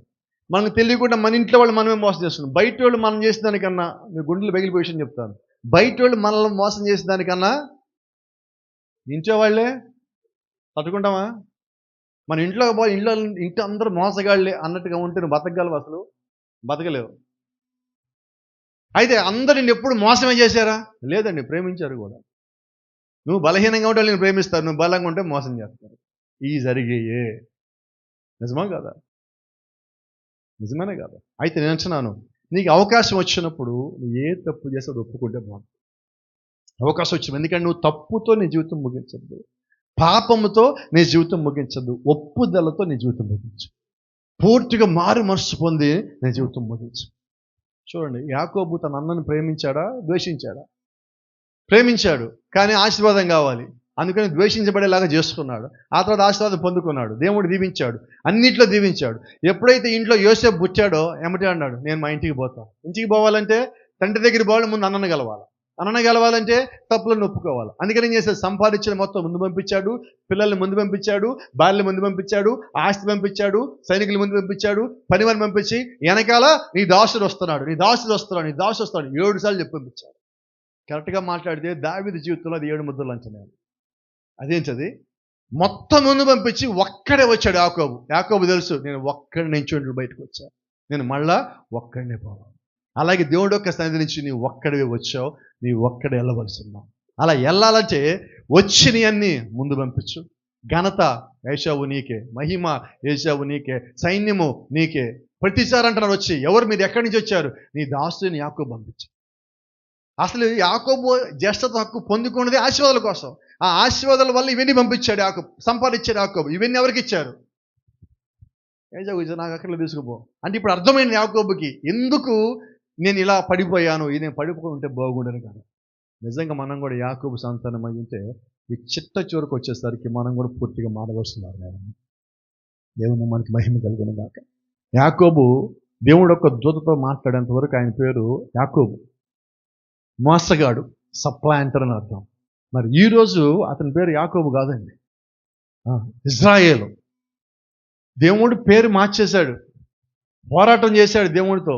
అంటే ఈరోజు నిజంగా మనము కూడా ప్రార్థనలో దేవుడితో పోరాడామా అంటే ఇంకా పోరాటం చేయలా. సమస్య వచ్చినప్పుడు మాత్రం 1 రోజు 2 రోజులు పోరాటం చేస్తాం గట్టిగానే. ఎటువంటి ప్రార్థన చేస్తామంటే మామూలుగా టైల్స్ పగిలిపోతాయి మనం ప్రార్థన చేస్తాం, ఇల్లంతా తడిచిపోద్ది, బైబిల్ మొత్తం తడిచిపోద్ది మన ప్రార్థన. తర్వాత 3 రోజులు మనల్ని ప్రార్థన చేయమని ఇంటి వాళ్ళు ఏడవాలి మళ్ళీ మన కొరకు. మనకు అవసరం వస్తే మనం ఏడుస్తాం ప్రార్థన కోసం. ఈరోజు దేవుడు నిన్ను అలా ఉండమంటల్లా. స్టార్టింగ్ మీకు మాట చెప్పే గుర్తుందా? ప్రతిరోజు ఒక్క అధ్యాయం చదవాలి. ఎందుకని ఈ మాట అంటున్నానంటే, నువ్వు చదివిన దాంట్లో నుంచే దేవుడు నీతో మాట్లాడతామంటాడు. ప్రతిరోజు మాట్లాడగలడు. ఒక మాట ముగిస్తున్నాను. దేవుడు నువ్వు క్రైస్తవుడిగా పుట్టిన కారణం చేత నీకు వాగ్దానాలు ఇచ్చాడు. ఆయన జీవితంలో, నీ జీవితంలో నీ కొరకు కొన్ని కార్యక్రమాలు ఏర్పాటు చేస్తున్నాడు, కొన్ని వాగ్దానాలు ఏర్పాటు చేస్తున్నాడు. అన్నీ ఉన్నాయి. అవి నువ్వు పొందుకోవటం కొరకు మొదటిగా ప్రార్థించు. అవి నీకు, ఇది నాకు వాగ్దానం దేవుడు ఇచ్చాడు అని తెలియటంతో ముగిసిపోలా, అది నువ్వు నెరవేర్చుకునేంత వరకు నువ్వు ప్రార్థనలో ఉంటావు. యాకోబు ఎక్కడ విజయవంతమయ్యాడంటే కలలో నిశ్చయంలో దేవుని చుట్టమే కాదండి, దేవుడు చెప్పినవన్నీ నెరవేరిన తర్వాత అదిగో అప్పుడు ఇంటికి వెళ్తున్నాడు. దేవుడు ఒక మాట చెప్పాడు, నువ్వు ఎక్కడి నుంచి పారిపోయి వచ్చావో నువ్వు మళ్ళా అక్కడికి వెళ్ళేంత వరకు నేను నీతో పాటు ఉంటా. ఈ మధ్యాహ్నం మీతో ఒక మాట చెప్పి ముగిస్తున్నా. మనం ఎక్కడి నుంచి వచ్చామంటే దేవుడి సన్నిధి నుంచి వచ్చాం. ఈరోజు దేవుడు మనకిచ్చిన వాగ్దానం యాకోబుతో పాటు ఏంటంటే, మళ్ళా మనము తిరిగి ఆయన సన్నిధికి వెళ్ళేంత వరకు, ఆ నిచ్చెన ఎక్కెళ్ళేంత వరకు, యేసుక్రీస్తు నిచ్చెన ఎక్కెళ్ళేంత వరకు, ఆయన వాక్యమైన నిచ్చెన ఎక్కెళ్ళేంత వరకు, ఆయన సన్నిధిని మళ్ళా తిరిగి చేరేంత వరకు ఆయన మనకు తోడుగా ఉంటారని చెప్తాం. ఆమేన్. God bless you. దేవుడు మిమ్మల్ని దీవించును గాక.